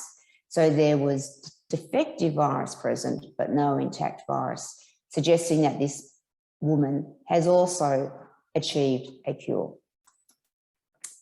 So what sort of clinical strategies have we got for an HIV cure? So this is the problem, this pool of latently infected cells. If we were able to deplete all those latently infected cells, we could potentially achieve eradication. Or maybe more precisely, if we could deplete all infected cells that contain intact virus, we would achieve eradication. Alternatively, what another path to a cure could mean is to reduce the pool of infected cells and also enhance immune control of the virus that's left. And this might be more achievable, at least in the short term, before we're able to one day achieve eradication. And then we commonly would call this remission, because the virus is still there, but it's under control and the person off ART. And as I told you last year, the two main ways that we achieve this, or the two main strategies, are to target the virus, getting it as low as possible or potentially eradicating it, and at the same time enhancing immune control. There are a range of ways we can reduce the pool of infected cells. We know this happens with very early ART, but doesn't eradicate it. Latency reversal is one approach, pro-apoptotic drugs another, using direct immunotoxins, latency silencing, pushing the virus into permanent deep latency or gene editing. And at the same time, we also can boost immune control, either using broadly neutralizing antibodies, vaccines, immunomodulation, CAR T cells, or gene editing. And I'm going to give you some updates on studies on latency reversal, on immunomodulation, and gene editing. So I think all of you know what we mean by latency reversal, essentially pushing the virus out of latency, converting a resting latently infected cell into a productively infected cell, with the idea that the cell will then die. There are many latency reversing agents that have been developed in vitro. They appear almost, several a month, and some of these have gone into clinical trials. And we know that in vivo latency reversing agents can reverse latency, meaning they can increase transcription, but on their own, there is no decline in the number of infected cells. So most people think we need to also combine these drugs with something that will kill the cell, which is either immune mediated or perhaps a pro-apoptotic drug. And more recently, there's been a lot of interest in immunomodulating latency reversing agents. So drugs that can both reverse latency and enhance immune control. And two of those are toll-like receptor agonists, TLR agonists, or an immune checkpoint blocker such as anti-PD-1. And I'm going to talk briefly about SMAC mimetics or NF-kappa B agonists, TLR agonists, and also some work my own group has been doing on immune checkpoint blockers. So first of all, with latency reversal, more is not always better. Several years ago, we did a study of a latency reversal drug called disulfiram. Disulfiram's typically used to treat alcoholism. And in a test tube models of latency, disulfiram can also reverse latency. So we tested the hypothesis that if we gave greater concentration of drug, we could get more efficient latency reversal. And this is what we reported several years ago, and that a high dose of disulfiram, 2 grams a day for a short period of time, just 3 days, we had more efficient latency reversal. So we designed a study where we would combine, two latency reversing agents. We used disulfiram and also vorinostat. Vorinostat's an HDAC inhibitor used for the treatment of some malignancies, a histone deacetylase inhibitor that we'd previously studied and showed could reverse latency. And we enrolled people with HIV on antiretroviral therapy, undetectable viral load for more than 3 years, and a high CD4 count or greater than 350. These are the common inclusion criteria for many cure studies. And we gave high-dose disulfiram because we'd already evaluated it in this early study, 2 grams a day, but this time planned to give it for 28 days, and then gave intermittent exposure to vorinostat with the hypothesis that we would get synergism between these two latency reversing agents, as has been described in vitro models. However, we enrolled our first patient, and this man received disulfiram. He received he received his first and second doses of vorinostat, and then continued to take disulfiram. But unfortunately, at day 24, developed quite a severe adverse event. He was confused, lethargic, and ataxic. We investigated him extensively, including some imaging, MRI imaging, where he had some cavernous venous thrombus, which we didn't know was recent or old. And we weren't sure whether this was the explanation for his adverse event. So we decided to slow down the study and enroll 1 patient at a time. We enrolled our next patient who received high-dose disulfiram, this time received 3 doses of vorinostat, and unfortunately the same severe adverse event was reported and the study was stopped. We think that this toxicity was related to prolonged administration of high dose of disulfiram and an unanticipated interaction with vorinostat, and this work is now published a few months ago in AIDS. We did, however, notice that both participants had a significant increase in what's called cell-associated unspliced HIV RNA. This graph shows you the period on disulfiram in grey, period on vorinostat in red, and you can see this increase in cell-associated unspliced HIV RNA.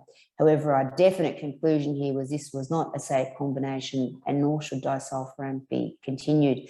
So you can see the challenge of getting combination studies into the clinic. It doesn't mean it shouldn't happen, but these are difficult studies to do.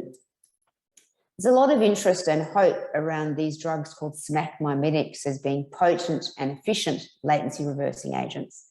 Now, these drugs were developed to treat cancer, and they also inhibit proteins that block apoptosis. So they're actually pro-apoptotic. These drugs activate NF-kappa B, which is a key factor that activates HIV transcription.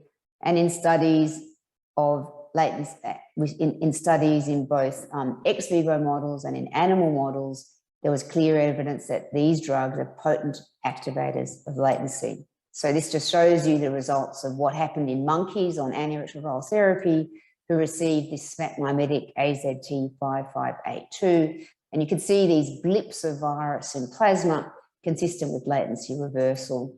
And this was also confirmed when looking at HIV RNA in tissue in lymph nodes, showing an increase after receiving the SMAC mimetic. Now, these SMAC mimetics have not moved yet into clinical trial. There's many groups, including our own, looking at this SMAC mimetic and others, at least ex vivo or in animal models, and we will begin to see clinical trials of these drugs shortly. The other approach to getting rid of the latent reservoir is to inhibit the pro-survival proteins that I mentioned, allowing these latently infected cells to survive. Now, one family of pro-survival proteins are the BCL2 proteins, or B-cell lymphoma 2 proteins, which are well described to be pro-survival. They've been extensively studied in many malignancies, particularly chronic lymphocytic leukemia. Now, there are multiple drugs around that can inhibit these proteins and therefore are pro-apoptotic. And the one that has reached the clinic is venetoclax. It's licensed for the treatment of chronic lymphocytic leukemia. And in fact, venetoclax is a Melbourne discovery. It was invented and commercialized by colleagues of mine that work at the Walter and Eliza Hall Institute, which is directly across the road from the Doherty Institute. So we're working with some people that know a hell of a lot about venetoclax. So venetoclax inhibits BCL2 and therefore drives apoptosis of malignant cells. Now, others have shown that in latently infected cells, this is work by Andrew Badley and Brad Jones, have shown that latently infected cells overexpress BCL2. So we asked the question whether venetoclax could inhibit or reduce the number of latently infected cells and whether this was enhanced in the presence of venetoclax. And this just shows you that data here. So this shows you we took patient cells, we used a negative control of DMSO, we fully stimulated the cells shown here with PMA and PHA, or we gave a latency reversing agent, romidepsin, with and without venetoclax. And you can see here with 5 nanomolar of venetoclax or 1 micromolar of venetoclax, we significantly deplete the latent reservoir. Next group of latency reversing agents are immunomodulating drugs. This one is visotolimod, or a TLR7 agonist. This has immunomodulating activities and can also reverse latency in vitro and ex vivo. In one non-human primate study, TLR agonists plus antibodies have led to a cure in 50% of animals. We recently learned that this drug is safe in people living with HIV. It activates innate immunity, but in this study showed no latency reversal. And in a recent randomized placebo-controlled study of visotolimod in viremic controllers who were on antiretroviral therapy, visotolimod induced a delayed time to viral rebound off antiretroviral therapy, and that's shown here when you can see time to rebound was significantly delayed with people that took visotolimod. So very encouraging that these drugs do have activity in reducing the size of the latent reservoir. Now, my own group's been very interested in the role of immune checkpoints in HIV latency. Immune checkpoints are markers of T-cell exhaustion, and these markers dampen the immune response. They're expressed on exhausted T-cells and also increased expression in both treated and untreated HIV. We also know that latent HIV is enriched in cells that express these immune checkpoint markers, particularly PD-1 and CTLA-4. And there's been case reports of anti-PD-1, a drug given for the treatment of malignancy, in people living with HIV on ART with cancer, and have shown a decline in infected cells in some but not all studies. So we recently completed the largest study of anti-PD-1 in people living with HIV on ART. This was called CITN12. It enrolled 35 participants who had malignancy and needed anti-PD-1 or pembrolizumab. We showed that the toxicity profile was very similar to HIV negative cohorts, and that anti-PD-1 indeed reversed latency in vivo, and we know this because we measured cell-associated unspliced RNA after a single dose of pembrolizumab, which significantly increased by day 8.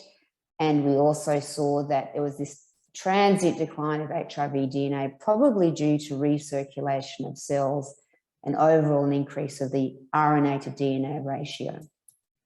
We also know that anti-PD-1 is good for immune control. This work comes from a study in monkey models. Monkeys were infected with an SIV, HIV equivalent, treated with antiretroviral therapy, and while fully suppressed, received either a control antibody or anti-PD-1 prior to and following ART release, or just following ART release.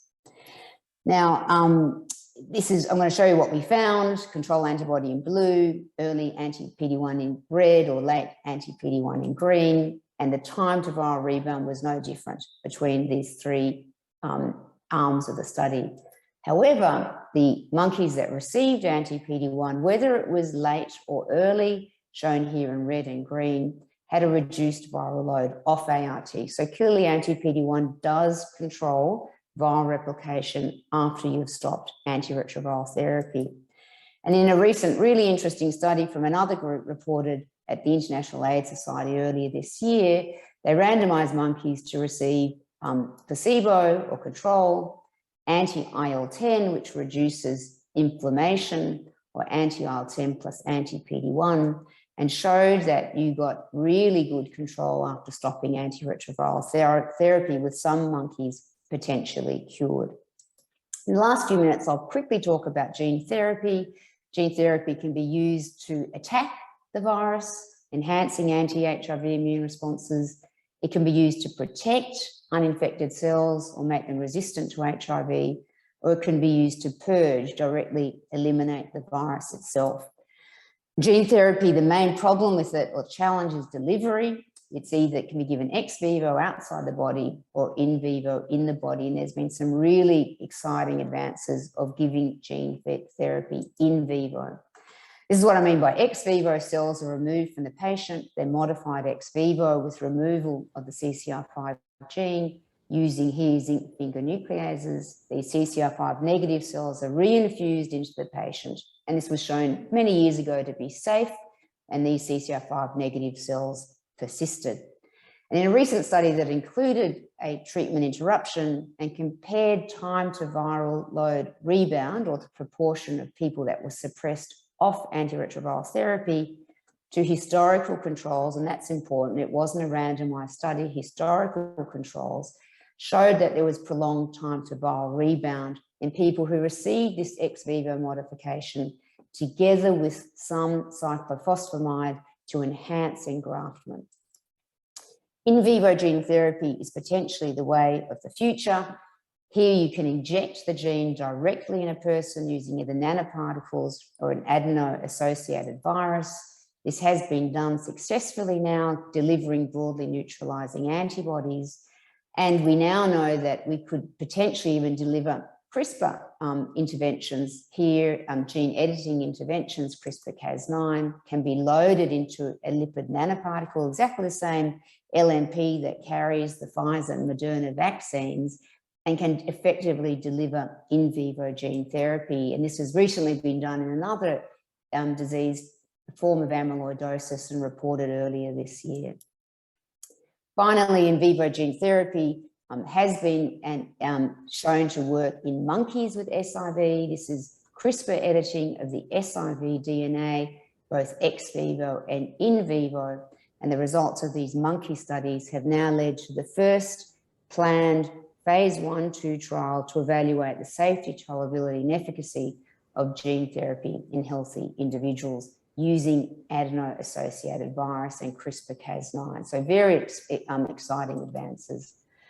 Finally, what about how we're going to deliver this into people? Well, we need to really understand the target product profile we want for a cure. I won't go through this in great detail. It's now published. It's work done for the International AIDS Society, defining what an HIV cure might look like. So in summary, the absence of intact virus constitutes one definition of a cure. There is a subset of elite controllers we now call extraordinary or exceptional elite controllers, and they've achieved this pathway by editing out all intact virus. We don't understand how that's happened, and that needs to be understood. Latency reversing agents alone don't reduce the reservoir, but can be used in combination with other interventions.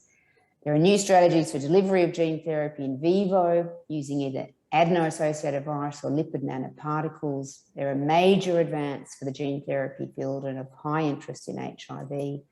And finally, although we remain far from a cure for HIV, ongoing discussions about a target product profile for a cure is needed to ensure that any advances will be delivered quickly to those at highest need, and that this is acceptable to the community.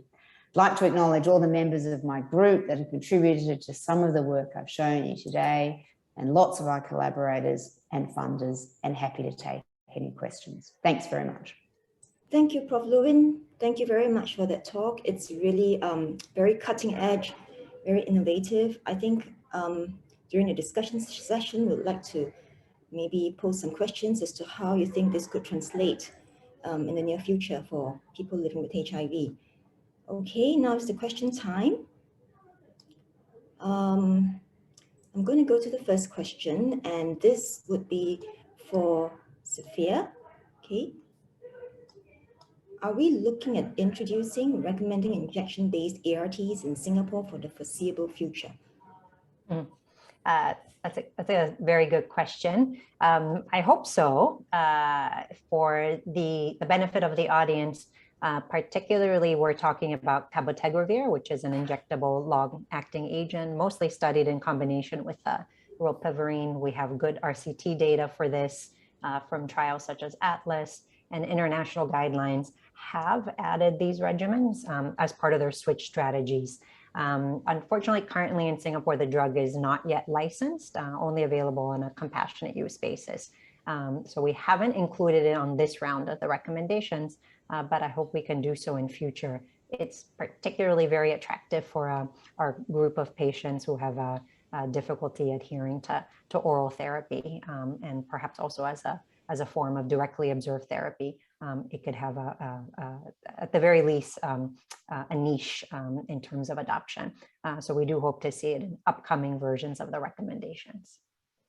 And so while we're still on treatment, Sophia, do you think the next question is, do you think recommending integrase inhibitor-based regimens as first line will lead to increased healthcare costs? Or rather, maybe do you think it will be a more cost-effective recommendation to have integrase inhibitor-based regimens as our first line?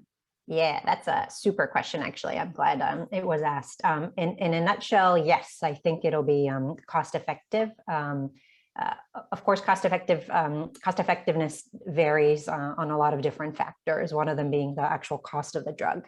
And as integrase inhibitors, particularly dolutegravir, are becoming generic, it becomes, that also tips the scales more and more in favor of the drug. But there are also the innate qualities or advantages of the drugs. So particularly when we compare to NNRTIs, which is where the comparison primarily occurs, they are both more effective, as has been shown in numerous trials. So increased rates of virologic suppression, decrease discontinuations. So all the good things that you look for in terms of patient care are very important. They also have a higher genetic barrier to resistance compared to NNRTIs, all of which speak to the durability of these regimens compared to NNRTI-based regimens. So even if there is an increase in cost at the beginning of a switch from NNRTIs to integrase inhibitors, this is expected in the long term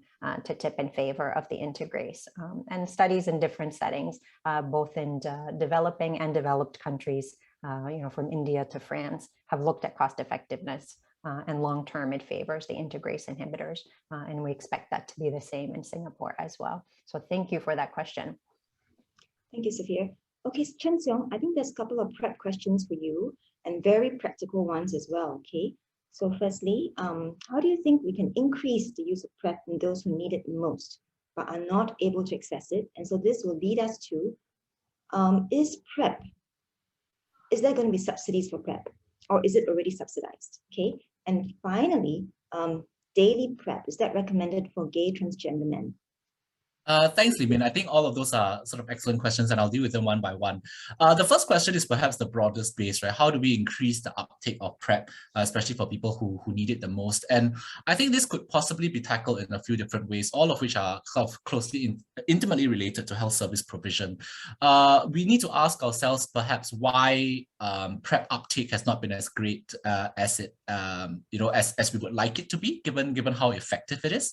I think there have been a number of studies done by others, as well as some work that I've been involved in as well, which has shown that while a majority of, let's say, a key affected population like gay men, for example, gay men and other men who have sex with men, majority of them may have heard of PrEP but never used it before, and some of the reasons include things like cost, which brings us to the second question, but also concerns about side effects, for example, or maybe doubts about the effectiveness or the efficacy of PrEP. I think that as time goes by and as PrEP becomes more commonly talked about, at forums and platforms such as this conference or in the media and so on, some of these misunderstandings and misconceptions may be cleared up. But I think we can't, especially in the Singapore context, run away from really access. PrEP remains, PrEP, at least in its two most common formulations, right? So FTEF as well as Truvada are not on the standard drug list, which means that they are not automatically subsidized. And this is true whether it's for treatment or for prevention. Now, what this has meant, at least on the ground for many of us who prescribe it, is that we look at getting alternative sources of the medication for our patients, including getting them sort of, with a prescription that's provided by prescribers, getting them to purchase and get it delivered in terms of generics, which cost much less. I have, in some situations, even used separate tablets of the tenofovir disoproxil fumarate, or TDF, together with lamivudine, which is very, very biosimilar to emtricitabine, and where there are at least 1 or 2 studies in the published literature to show that they are effective and work just as well. It's just that it's a couple more tablets. So with regards to the question of subsidy, not yet, but it's something that we will continue to work with and see whether we can push the needle on that. And I think the third question, which is does PrEP work for gay transgender men? PrEP has been studied in all populations, including people who are assigned male at birth and those who are assigned female at birth. It's just that with gay transgender men, we will probably have to use the current data really only supports the use of Truvada or TDF-FTC and only as daily PrEP. More data will probably come out with regards to the use of FTEF as well as other even more innovative PrEP strategies, such as with other drugs, long-acting injectables, but really we'll start recommending them as data comes in. So for now, yes, for gay transgender men, you can use PrEP. It will be with the use of tenofovir disoproxil fumarate, and emtricitabine or Truvada, and it has to be used daily, at least for now. Thank you. Okay, I've got a couple of questions for Prof. Lewin. Now, if I may, I'm just going to very quickly summarize just some of the key messages of Prof. Lewin's talk. So essentially, there was this concept of, when it comes to talking about HIV cure, we're looking at reducing the amount of HIV latent cells. Now, one of the reasons to do that is so that it will allow these latent cells to be more visible to the immune system, so that the immune system could target and maybe reduce that latency. And you talked about venetoclax targeting BCL2 expression. You talked about the visatulimab, the TLR7 immune modulator, as well as the NTP1 monoclonals. So all of this, I guess there's a question here that's pertaining to, where do you see how this is going to fit in the near future? The messaging that I guess after listening to your talk is there is a glimmer of hope, but yet it seems seems a little bit far away for people living with HIV and their caregivers. Do you think that this is something that could be a reality in the next decade or so? Or is it something further down? Do you think that at some point in time, we are going to have a little bit of this mixed with the ARTs? And then what about the message that we should be getting out for people should they feel positive overall, or should they continue to wait patiently and, of course, certainly continue to be compliant with their treatment? But do you think that there is worthwhile having that hope? And if it is so, how long do people have to wait for? So if I could just answer your question very simply, HIV cure is still in an experimental phase. It should have no impact on current choices around treatment. However, there's a ton of work going on. It's of high scientific interest to people living with HIV. It's of high scientific priority of funders of HIV research. And what I tried to show you was a whole range of different strategies that are being tested. I would love to come to a conference like this and say, we're close, but we're not. We're decades away.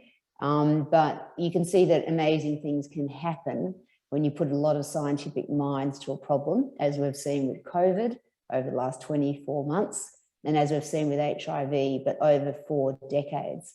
So I think, and I hope the audience took away from this a large number of different strategies, some complex biology to understand why and how HIV persists, and some new technologies and new approaches that are advancing in other fields of medicine, such as gene therapy, which are all being tested now for HIV cure. So what do I tell my patients? I tell them the cure is not going to be around for a very long time. You've got access to fantastic treatments currently. If you want to contribute to this exciting area of science, I can help you do that. And I hope doctors in Singapore can also get involved in providing the latest scientific advances for their patients to participate in. But if you want one tablet to suddenly cure HIV, no, we're nowhere near that. Okay, there's a question for Professor Lewin again. Will different cure strategies be needed for those with different durations of HIV infection, or for those who are more treatment experienced with more resistant virus? We don't know the answer to that. We know that if you get treated early after infection, so within the first 6 months, so treatment during acute infection, you have a smaller pool of latently infected cells and you have a less exhausted immune system. But that hasn't yet translated to evidence that you're more likely to be cured when, say, in clinical trials, when antiretroviral therapy is stopped in people who start ART early, they still rebound at much the same time. If you look at post-treatment control, so people who have a period on treatment for, say, 3 years and then stop antiretroviral therapy, and a proportion can keep their viral load under 50 copies per mil, post-treatment control is more common after people who start treatment during acute infection. There are studies going on in both. There are no studies going on in people with drug-resistant virus, because that is, I think, a whole nother group. But whether you will need different strategies for people who get treated with advanced HIV infection, meaning when their CD4 count's low, or when they get treated very early, we don't really know the answer, but those studies are happening. Okay, thank you, Prof. Lewin. I'm going to end this. Just one final question, probably for Sophia and Chen Xiong. Now, has the National HIV Programme considered entering, or the MOH considered, I'm not sure if you are able to answer this, considered entering discussions with pharmaceutical manufacturers to partner and set up patient assistance programs to increase access to PrEP or control costs? Maybe a one-liner answer. A one-liner. Yeah, it's a little bit outside our remit, but programs do exist. So providers also offer through clinical trials or other forms of access in the PrEP clinics. So I do encourage people, regardless of what they are thinking about cost, to at least discuss with one of the client providers. There are different ways, including, of course, PrEP on demand, that actually minimizes cost to clients who want to access the PrEP services. So do discuss with your providers would be my recommendation. Yeah. Chen, you want to add anything? Yeah, I think my one-liner would just be that the short, simple answer is yes, that we are continually working towards making access to treatment and prevention as affordable and as available to everyone as possible. This may look very different in different settings and different contexts. So it may not, if we were to sort of borrow the language that Professor Lewin said, a magic bullet or a magic tablet, where everything will kind of become the way we want it to be immediately. I think that's probably a little bit in the future, but rest assured that at program level and at individual clinician level, the community is quite small, and I think I can speak for almost everybody to say that we are working as hard as we can to make PrEP as available to as many people as possible in as short a time as possible as well. Thank you. Okay, I think that's a wrap. Well, thank you to everyone, Sophia, Chun Seong, Prof. Lewin, for your time and for your very, very insightful talks. Thank you. Okay. Thank you once again to Dr. Ling, Prof. Archuleta, Dr. Wong, and Prof. Lewin. We'll now pause for a very short 5 minutes break. Do join us again at 12 p.m.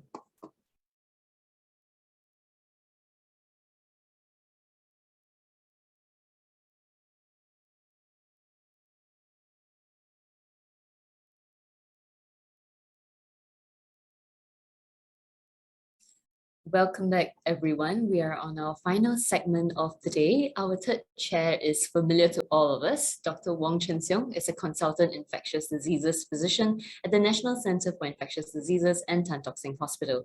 He is also the Deputy Director of the National HIV Programme and a good friend of mine. Without further ado, Dr. Wong, please.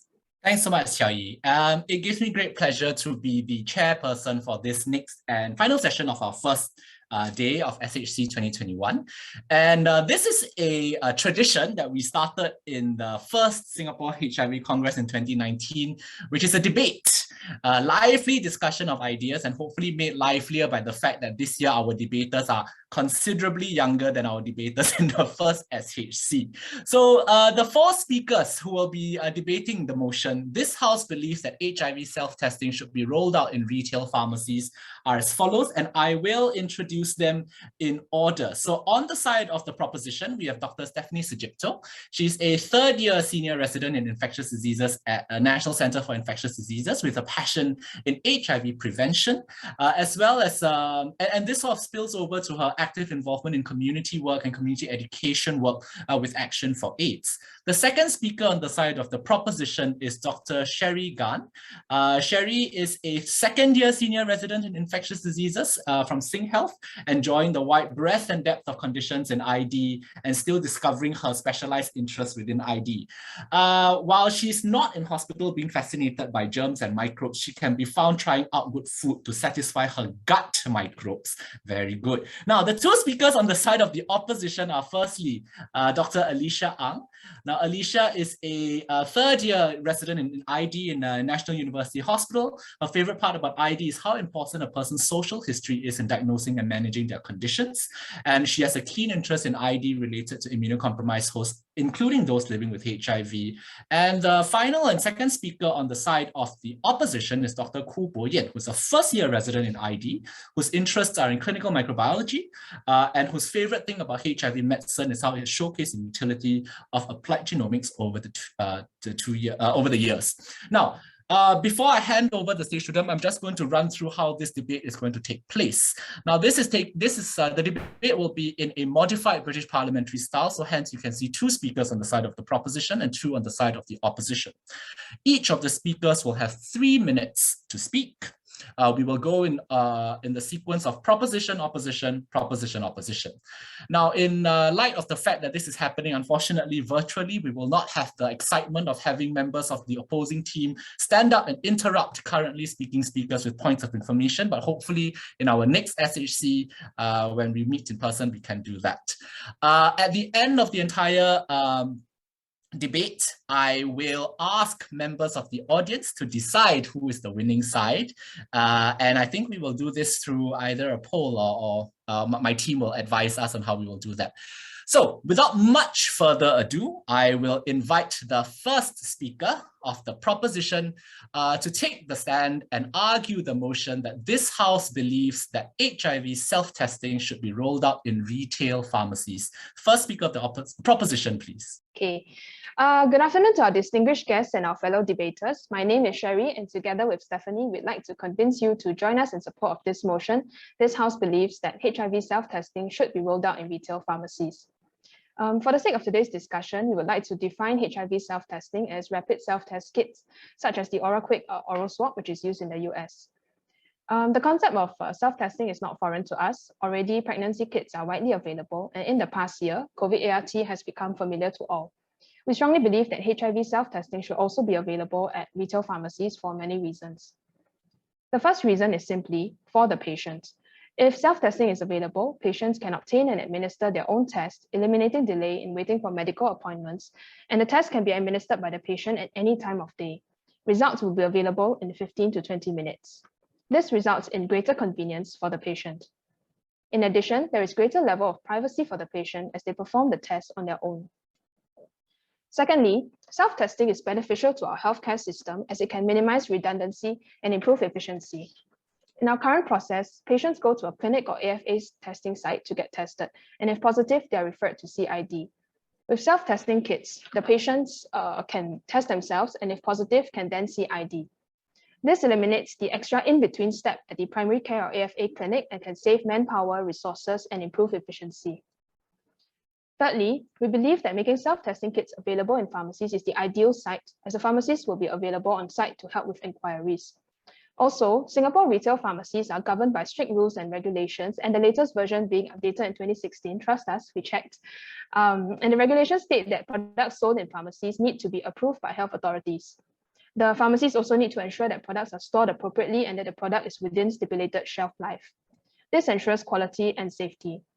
If you do a quick search online, you will find HIV self-test kits being sold on online platforms like Shopee or Lazada, and patients can purchase this very easily.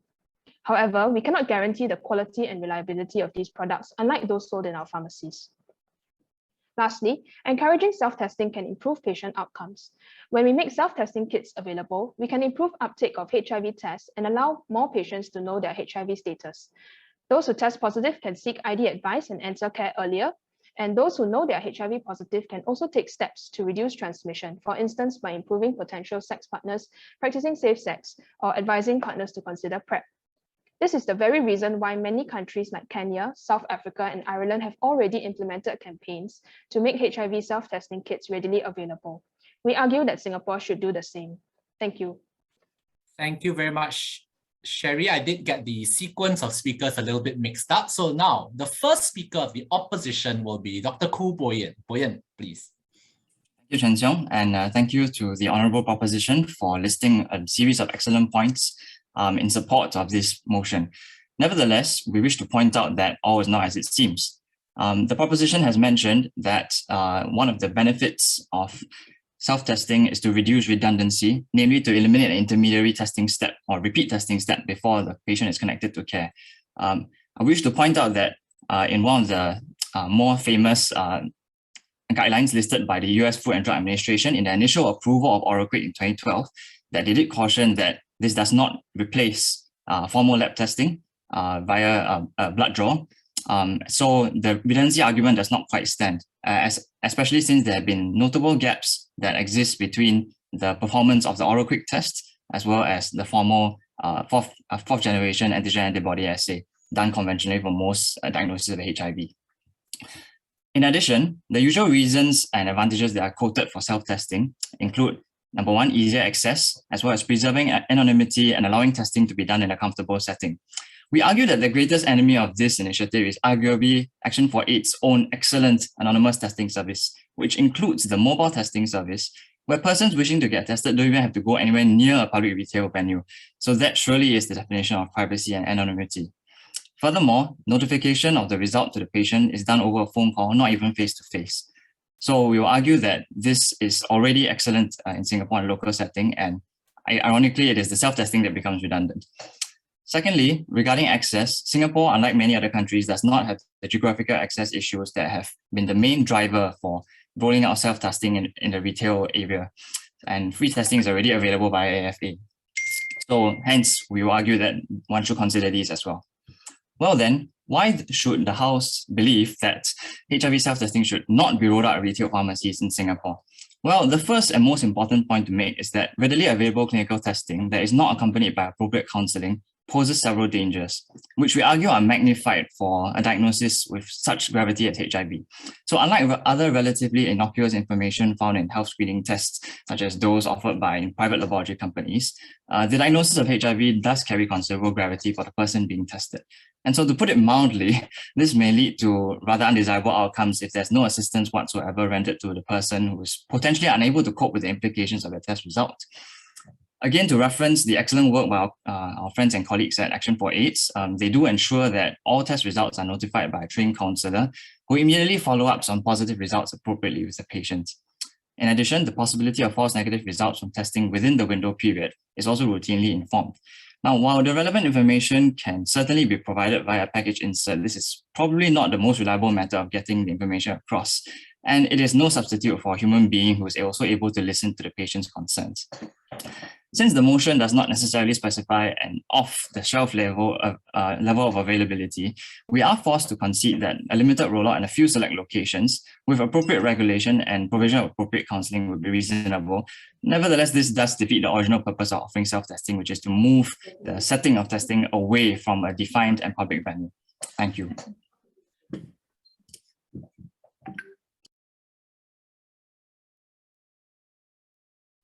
Thank you so much, Boyan. So, having heard the two first speakers of both sides, the scene is set for us to move into the business end of this debate. And for that, I will call on the second speaker of the proposition, that is Dr. Stephanie Sugipto, to give her argument and close the argument for the side of the Stephanie. Hello, hi, good afternoon. My name is Stephanie. So, the opponents argue that HIV self-test kit can be easily done in AFA and anonymous testing.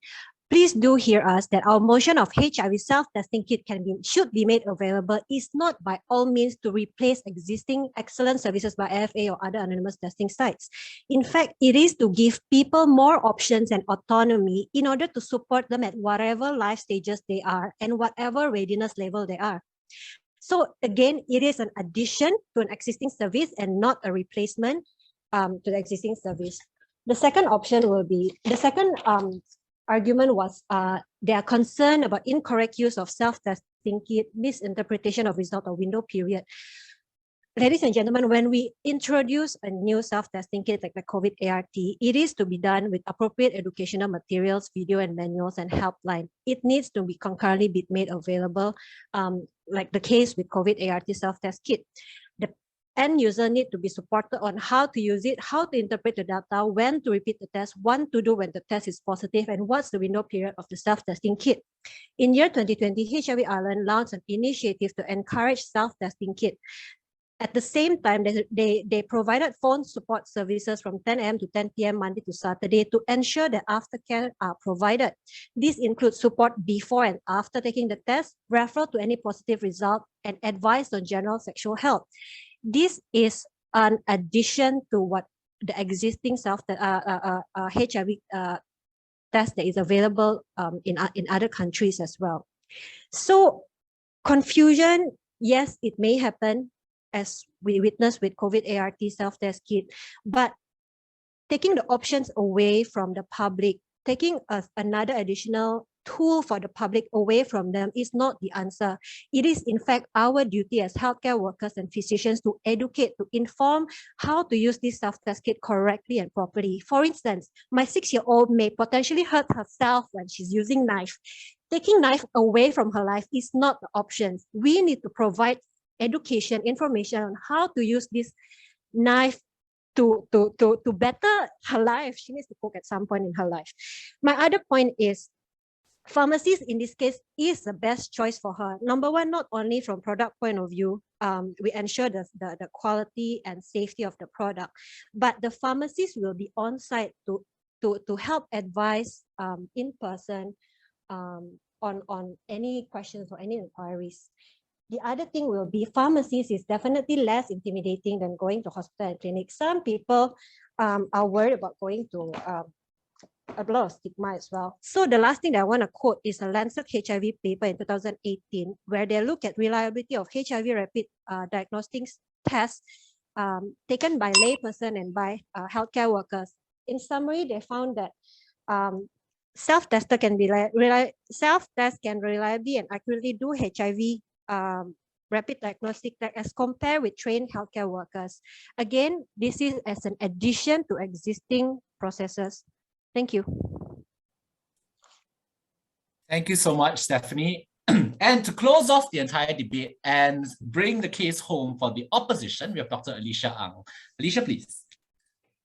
Thank you to the proposition. Excellent points. You actually have summarized them very nicely for the patient, for the healthcare system, for everybody actually, that we roll out self-test kits. I apologize, I'm a little bit nervous. Okay, so just to address some of Stephanie's points, I agree, we do need to somehow increase HIV testing, but I'm not sure if rolling out these self-test kits in the retail pharmacies is the right way to go. Actually, COVID is an excellent example. ART, how many people, do their ART kit positive? What do? Go out, spread to everybody, go home, check again, maybe check the air instead of their own nose, and then say, I am cleared. So you're right, removing a tool is not the answer, but maybe this tool is not the best. You're right, phone support systems, etc. Maybe these are very helpful in overseas settings, but I don't know how ready we are as a country to embrace it.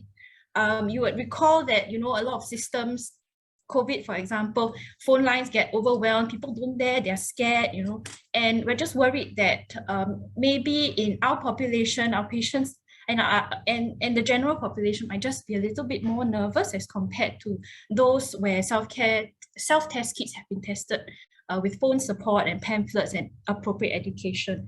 The second point that, we need to provide options, I agree. But really, my 1-year-old, I do think he needs to be introduced to a knife too. But that's where we have better knives. They have knives specialized for 1-year-olds.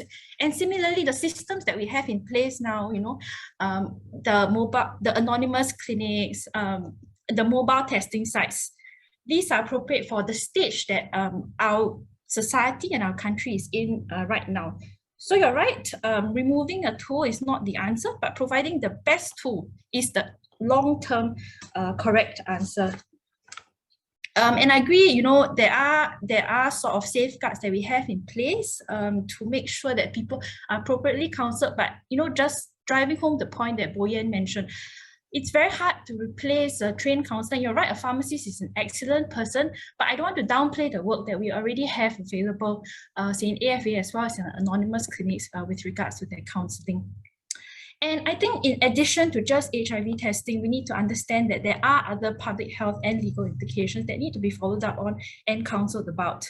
Not just HIV testing, sexual health, screening for sexually transmitted diseases, as well as other methods available to reduce, prevent HIV transmission. These need to be covered.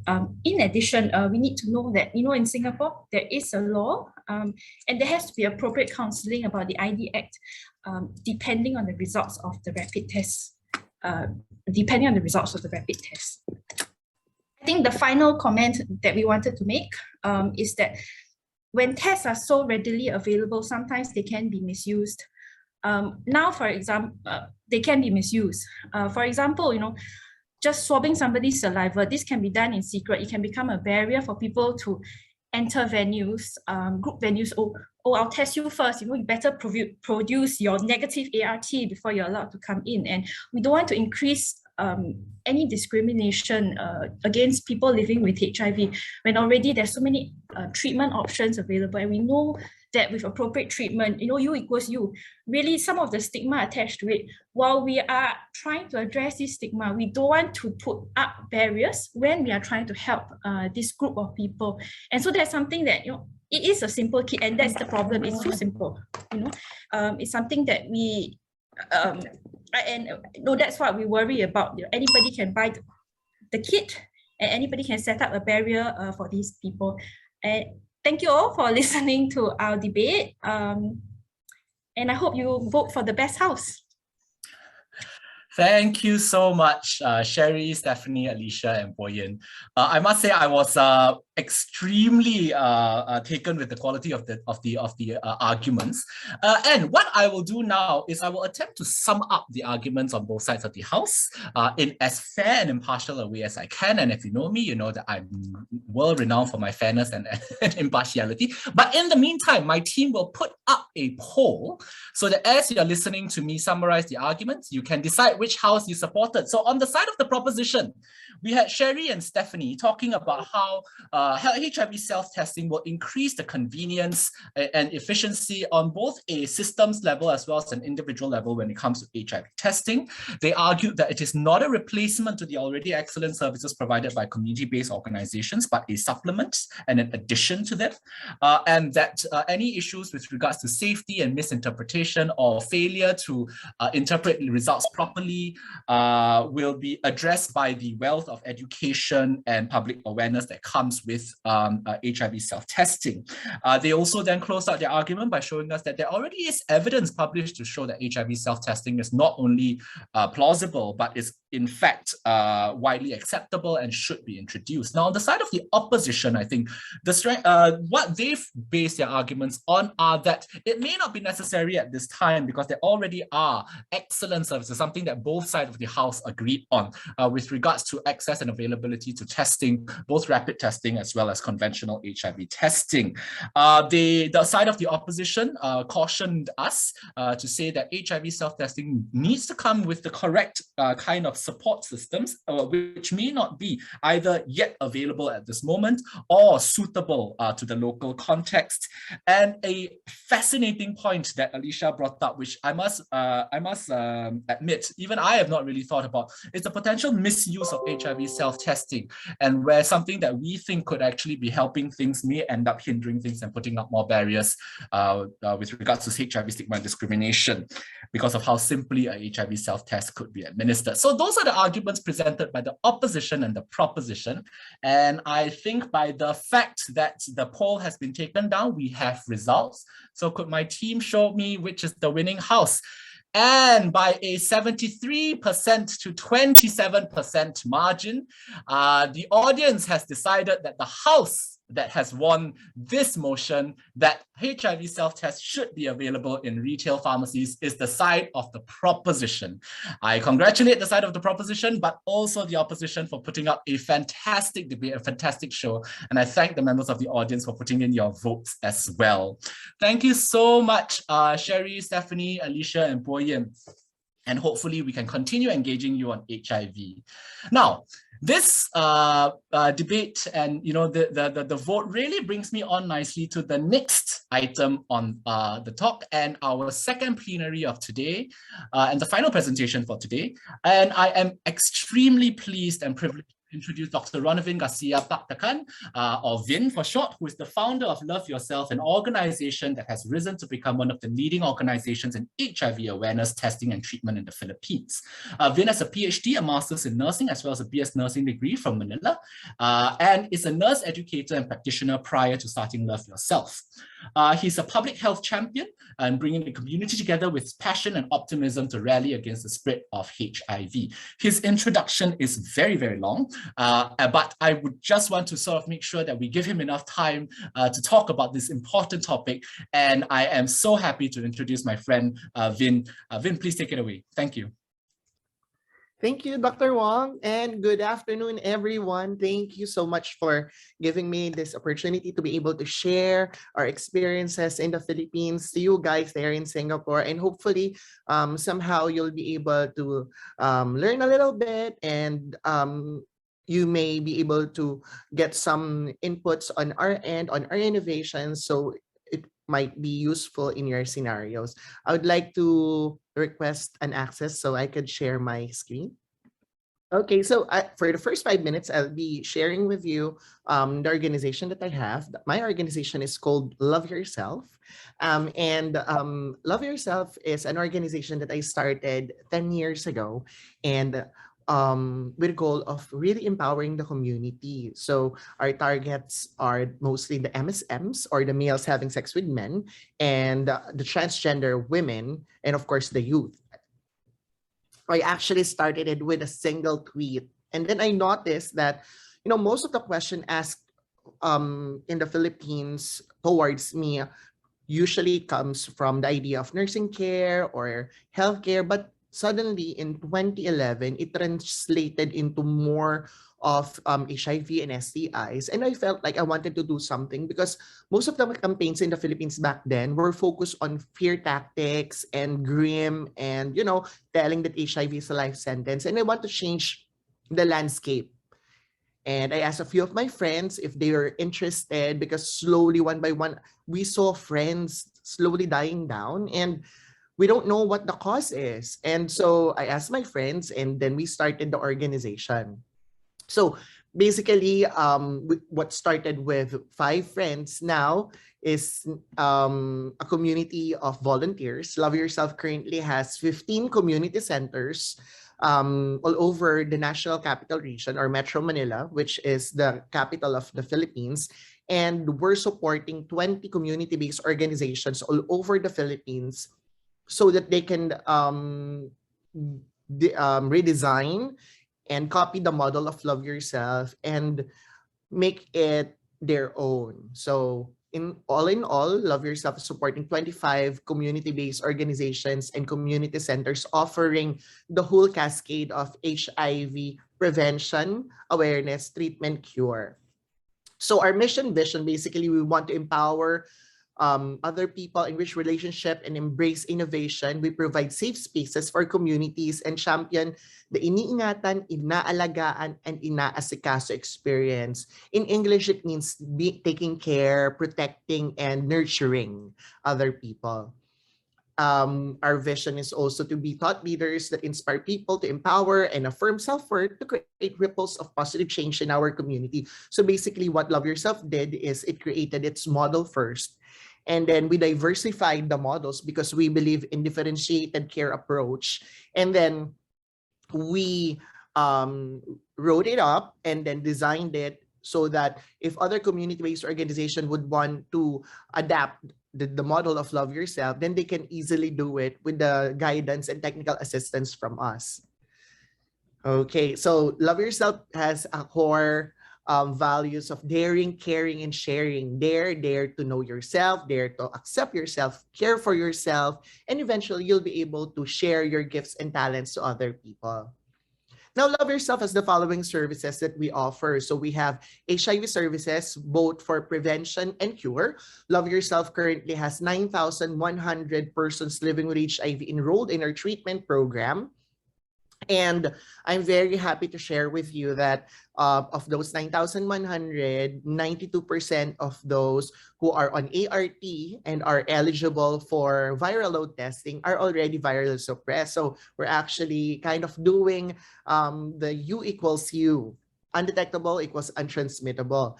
And then we have recently, because of COVID, back in 2019, we started a program on mental health because we saw clients who have HIV and on ART, specifically those clients who are on LTE, the efavirenz part of it causes some sort of anxiety and depression to some clients. So we created what we call Flourish Circle. It's like a group counseling program, like an Alcoholics Anonymous for clients who need help and just wanted to breathe, specifically for clients who have HIV.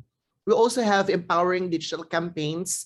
You can see in the Philippines, we had several campaigns like hashtag SaferNowPH and hashtag TestMNL, which went viral in the country. And that's why most of the clients go to our community centers for testing. Love Yourself, in every clinic, we normally get, pre-pandemic, we normally get 100 to 120 HIV testings per day, but due to the pandemic, we lowered our capacity to 50%, and it's very timely because during the peak of the pandemic, we actually got our what do you call this, ethics review and ethics approval for the demonstration project of the self-screening or self-testing that the debate was doing a while ago that I will be discussing later. And of course, we're doing community system strengthening. Part of the community system strengthening is capacitating community-based organizations all over the Philippines on organizational development, leadership management, strategic planning, and writing, write shops, creating research, community surveys, and community research. And of course, we believe in doing health informatics, innovations, and research. Love Yourself brought pre-exposure prophylaxis to the Philippines. And last year, we introduced self-testing in the Philippines, as well as the introduction of dolutegravir as a replacement to the LTE that we have here in the Philippines, as well as we're already planning to do a demonstration project, phase 1, which is formative assessment for cabotegravir. Unfortunately, it's very expensive right now, so we're just doing phase 1, which is formative assessment. So the models that we have, we believe in different strokes for different folks. So we created different models for different types of clientele, because at the end of the day, you need to know your market. You can't say this is effective or that is effective without really asking the people, what do they want? What do they need? Because at the end of the day, we need to assess the needs of our clientele. So first, we have Love Yourself Community Center models. So these are not just testing facilities. These are safe spaces. People can just go there, hang out, have a chat with other members of the community. And then if they're ready, they can get themselves tested. Once you get tested there, it's a test and treat model. So if you come out to be negative, we encourage you to come back every 6 months or 3 months for your regular HIV testing, or get options like PrEP, or condoms and lubes, or self-testing as an alternative if you're a busy person. And then if you're positive, we immediately start the treatment regimen. We do take the CD4 testing. We have gene expert TVRIF. So because in the Philippines, 10% of people living with HIV also has tuberculosis. So we immediately do TB testing, and clients go home with either ART or TB drugs, because we don't do it at the same time, because we normally have like 2 weeks of observation before we introduce the next drug. Next is by Love Yourself Community Center. So these are community-based organizations that we adapted, and we lend our brand to them. So they have the same similar branding campaigns as Love Yourself. And then we also partner with private doctors so that they can offer HIV testing in their facility and treatment. And we provide the trainings to the doctors. And then we have champion community centers. Champion community centers are community centers in other parts of the country. So we have 15 of them. And we plan to have 20 of them by the end of 2023. And the idea is really empower the community-based organization to have different models and provide differentiated care approach, and provide the innovations of combination prevention, offering PrEP, PEP, condoms and lubes, awareness, and of course, treatment as prevention. And then, of course, there would be clients who are posh and who doesn't want to go to social hygiene clinics, which are government facilities or government clinics or community centers or private clinics. They want to have the posh experience, for which they want to be the only person in the room or in the clinic when they go to the center. Then we created a new model called LuxCare. It's located in malls, and it's by appointment only HIV and treatment program. So those are the 5 models that we have. And Love Yourself in the last year, because of the pandemic, our accomplishment went a little down. Sorry, there was a typographical error with 2019. So we had campaigns. We reached about 5 million there.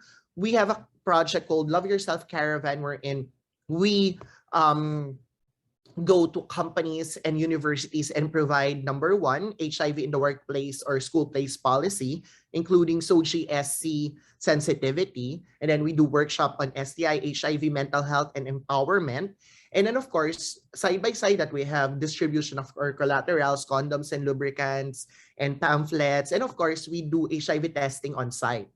At the same time, we have a referral mechanism called service delivery network that if the client gets positive result, then we refer the client to the nearest Love Yourself facility in their area, because Love Yourself community centers are strategically placed in areas which has highest number of cases in Metro Manila. But at the same time, they are strategically placed wherein people will not be shy of going to our community center because it's not too exposed, not too hidden. Yeah. So aside from that, we test 50,000 people every year. So last year was a little low. It was only 50,000 versus the usual 100,000 that we test. And last year, we were able to maintain clients on PrEP and PEP. And Love Yourself has grown to have 1,500 volunteers. I will not be discussing this any further, but I'll be discussing with you guys the innovation that we had last year. It's called self-testing. Self-testing is basically branded as self-care in the country. In the Philippines, it's a little bit difficult to use the word testing because testing requires a medical technologist, and we have a very tight association of medical technicians in the country called PAAMET. So they wouldn't allow you to use their terminology such as testing. So we kind of went off the hook and rebranded it and called it hashtag self-care safe and secure. So we started it last year. And the reason why we started it is because we wanted to give people options. And we wanted to give options to people and yet make sure that it's an educated option. So what we did is we determined first the structure of HIV in the country, that from once a day in 1984, now the Philippines has 21 cases of HIV per day. In the most recent report, which is September 2021, the Philippines has 25 cases a day already. So it's really fast and very furious in terms of increments, which is around 200 to 300% increase every year. And if you look at the cascade in the whole country, as much as Love Yourself is performing, Love Yourself is not the only facility in the country. If you can see, we are not really reaching the 90-90-90 targets of UNAIDS. And recently, they revised it into 95-95-95 when we haven't really reached 90-90-90. And so what did we do? We first determined the barriers in the HIV testing cascade through our formative assessment and review of related literatures. Number one, misconceptions that downplay the need to get tested. There wasn't really an urgency or specific to HIV. It seemed that it was impossible for it to happen because, you know, the Gen Z in the country has an idea and the concept of invulnerability. Number two, morality as a factor not to test. In the Philippines, sex is a little bit of a taboo. No one talks about it. It happens, but they don't want to talk about it. Next is worries in confidentiality and privacy, because some had experience when there were no community centers yet, that they went to social hygiene clinics, that there were no privacy, healthcare workers were not sensitive to their needs, they're not SOGI friendly, and other things. Next is fear of what happens when one tests positive. It's fear of the unknown, because before, there's no, here in the Philippines, there were no news about treatment. They don't know that it's free. They don't know that Global Fund used to procure it, and now the government of the Philippines is actually the one procuring it. And they fear of the side effects of the drug, because before in the news they say that you need to take 25 pills per day, and people get afraid of it. And of course, other factors related to HIV testing services. Too many people in the testing center. The testing center is way too far. The testing time is too long. That's why, with that concept, we were thinking, where do we go next? We need to understand their concerns and offer more options to them. And so, in partnership with the University of the Philippines, and other development partners such as KIPA, Asia Philippines, World Health Organization, UNAIDS Philippines, and ChemBio is our sponsor for the test kits.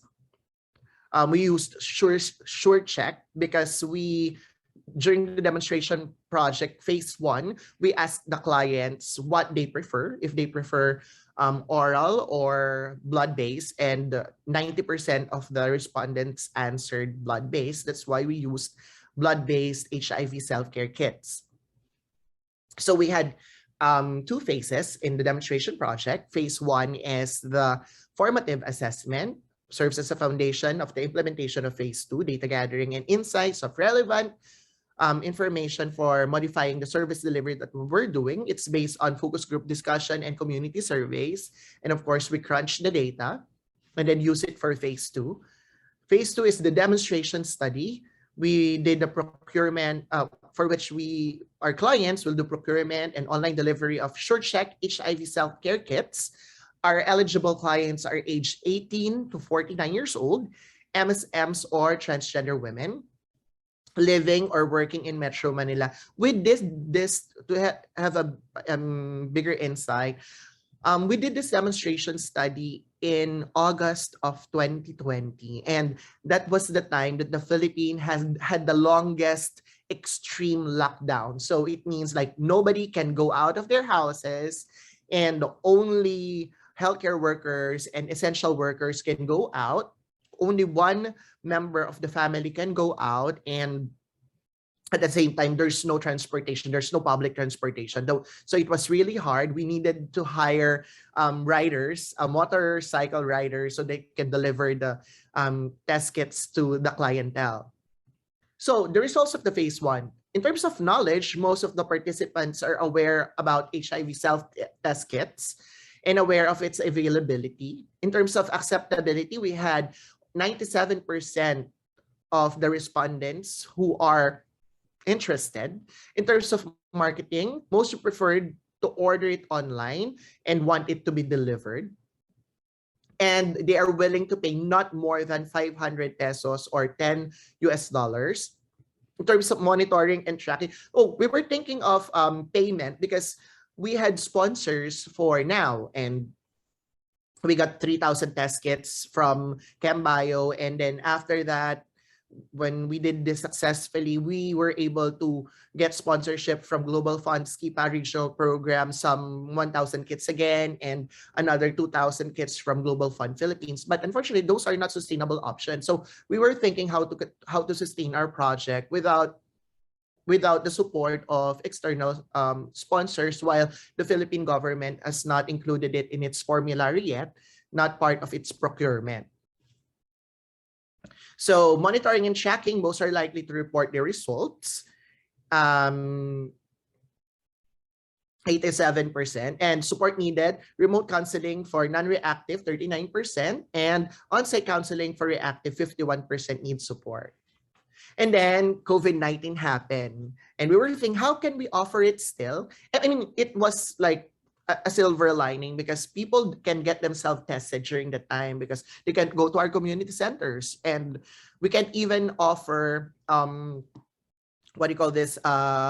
self-testing for clients because they can even go to our community center because of there's no commute or travel.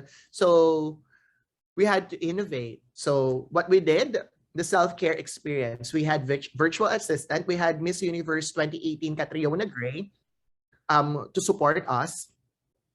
She became our virtual assistant. We created a discrete packaging, an online counseling, and an access by Love Yourself, which is our delivery mechanism. So once you go and access self-care Facebook page, you have 2 options, English and Tagalog English. So you will have Catriona Gray, Miss Universe 2018, or a very famous BL Boys Love series actor in the country, Paolo Gumabao, who will assist you in your journey for accessing the self-care kit from testing until you actually get your result. So this is our packaging. It's discreet. You can't see anything on it. You wouldn't know that it's a self-care kit because it's in a white box, plain white box. Included in that is the self-care kit, all the paraphernalias, but we also included condoms and lubricants. So we also have online counseling. So once a client goes in and enters a virtual assistant, if he or she needs counseling, then we have hotlines that the client can call, or he or she can talk to an actual volunteer that we schedule every day. And of course, to transport clients, so number one, we have access so that we can deliver the kits to our clients, and also access so that clients, during the time there was no transportation, if the client wants to access the treatment, then our driver, we have a designated driver, can pick up the client and bring the client to the community center for treatment, and then bring the client back home. But of course, now it's a little bit easier because we have transportation back. So there is also phase 2. 4,000 expressed interest, 2,543 were marked qualified, and 1,600 were delivered. 94 were reactive, and 56 were linked to testing. So basically what we did was we made self-testing test 0. So moving forward, these are the learnings that we had, and recommendation. Number 1, educate client must be informed about the whole process, provide multiple options for the information access. Because before we only had Facebook, now we also have Telegram and Viber and WhatsApp. Entertain, using friendly tone and positive language on all materials, address clients' practical and personal needs. And of course, inspire, promote call to action messaging that will inspire clients to manage their health and wellness. So thank you. That's the innovation that I wanted to share with you. I hope you had some points that you can get and be able to use. Thank you so much. Thank you so much, Vin. That was incredible. I think this is not the first time I've heard of this program, but that's really why I wanted to invite you to share your experience with Love Yourself and the self-care program with the audience from Singapore. So I am going to just close out this session with a few questions and answers that will be directed both towards Dr. Ronivin as well as to our speakers from the debate. Maybe what I'll do is looking at the questions, there are just a couple of questions. Maybe I'll direct them towards the speakers in the debate first because they have to do with HIV self-testing. So one of the questions that has come in is, do you think that we could have HIV self-test kits rolled out in exactly the same way as COVID ART kits, mailed out in our mailboxes, vending machines, and what are your thoughts on this, speakers on both sides of the house? And I guess you're free of the shackles of the side of the house that you were previously on. You can answer in any way. Maybe Boyan, what do you think? Or Alicia, either one of you. Sure, thanks. So before I answer that directly, I wish to bring up an elephant in the room, which we couldn't bring up just now, which is that technically, there's nothing really stopping anyone from just going online and ordering one in. This was actually addressed in a 2018 Channel News Asia article, where actually the formal MOH stand was still that to discourage it because of the concerns about test reliability and counseling and so on, which we brought up earlier. So with that in mind, I think the big question is again, what niche does it fill? What issue does it address? I think one potentially could be cost, but again, is this something? Do you mean that it's freely distributed, or do you mean that it's just sent in the mail as opposed to being made available in a retail pharmacy? So I think these are some of the considerations. It's certainly possible. I think the pros and cons have been already laid out earlier on, but it really depends on what need you're trying to fill. Alicia, do you have anything to sort of to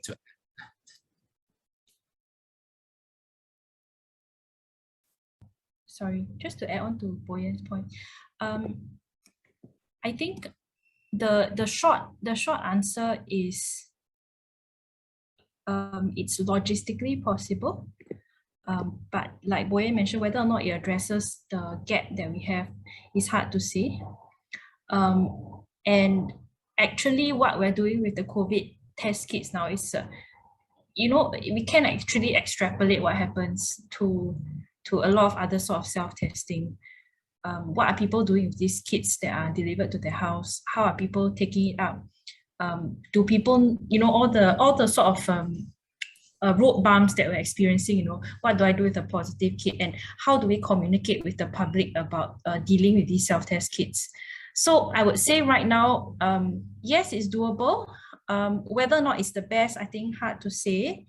And maybe because we've been stuck with COVID for, it's COVID's second year anniversary soon. So with that experience of sending out test kits, maybe in the future it's something that can be considered from our experience with all the sort of obstacles and drawbacks that we've experienced with the wide availability of COVID ARTs. Yeah. Thanks. Just one more question, maybe directed towards the debaters before I have some questions of my own for Vin. Sherry and Stephanie, there's a question that came in from the audience that asked, why not we just roll out the test kits for a trial period and we evaluate the outcome? Interestingly, I think my Sophia, Chiao Yi, and my team on the NHIVP, this is something that we are trying to do. COVID has interrupted us somewhat, but maybe a fresh set of eyes would help us, right? If you were to roll out the trial, the pilot today, what are some of the things that you would look at, and how would you evaluate the outcome and see whether it's working or not? How would you implement self-testing if you were given the keys to the kingdom, as it were? Sherry?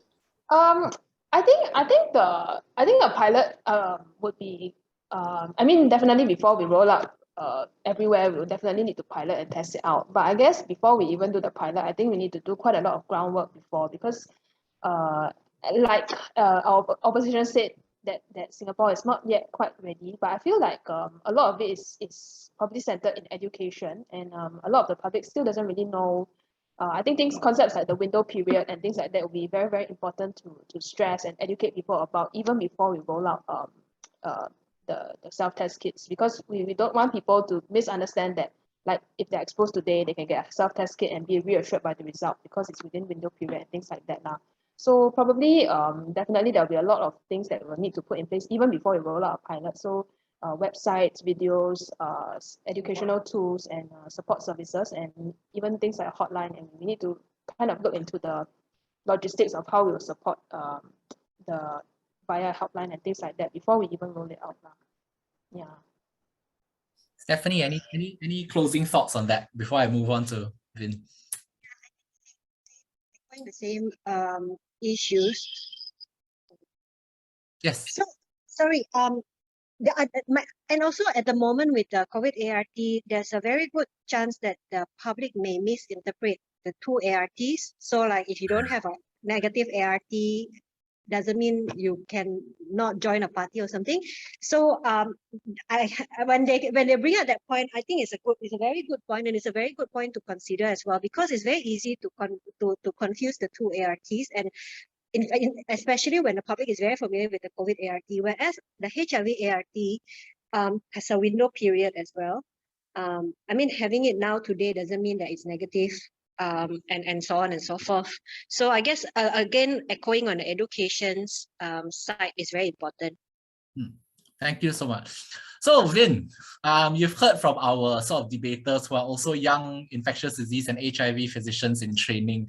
I guess, I want to start off with a big high level question, which is, you guys are a little bit ahead of the curve and on the timeline as compared to us. You've run a project like this amongst key populations. What is some of the advice you would give for, a setting that is about to embark on a self-testing journey, even if it's a very early stage of this journey? Well, first and foremost, it's very important that we do community surveys first. Like, you were talking about it a while ago, that you need to reevaluate and determine the needs of the client, because we are clinical people. And sometimes we want to discover, but really we have hypotheses at the back of our heads. We have our HO and H1 already. But at the end of the day, it's very important that we look at what our clientele needs. So I don't know what's the most effective way for Singapore, but in the country, in the Philippines, what's effective is the use of SurveyMonkey and actual FGDs that using Zoom and WebEx. so that we can be able to determine the actual needs of the community. So what we did was we segmented our clienteles. So we have young MSMs, older MSMs, aging MSMs, transgender women, just like what we did with PrEP. So for example, in PrEP, in the Philippines, what we did was we did the formative assessment first, and then we did the, when we were able to determine that Filipinos wanted daily PrEP. And then eventually, after the phase 2, they wanted a different thing. They wanted event-driven PrEP. But unfortunately for transgender people, transgender women, they wanted daily PrEP. So right now, the recommendations are different for transgender women and for MSM. For MSM, they have an option for daily PrEP and option for event-based PrEP. But for transgender women, it's only, the guidelines is only for daily PrEP.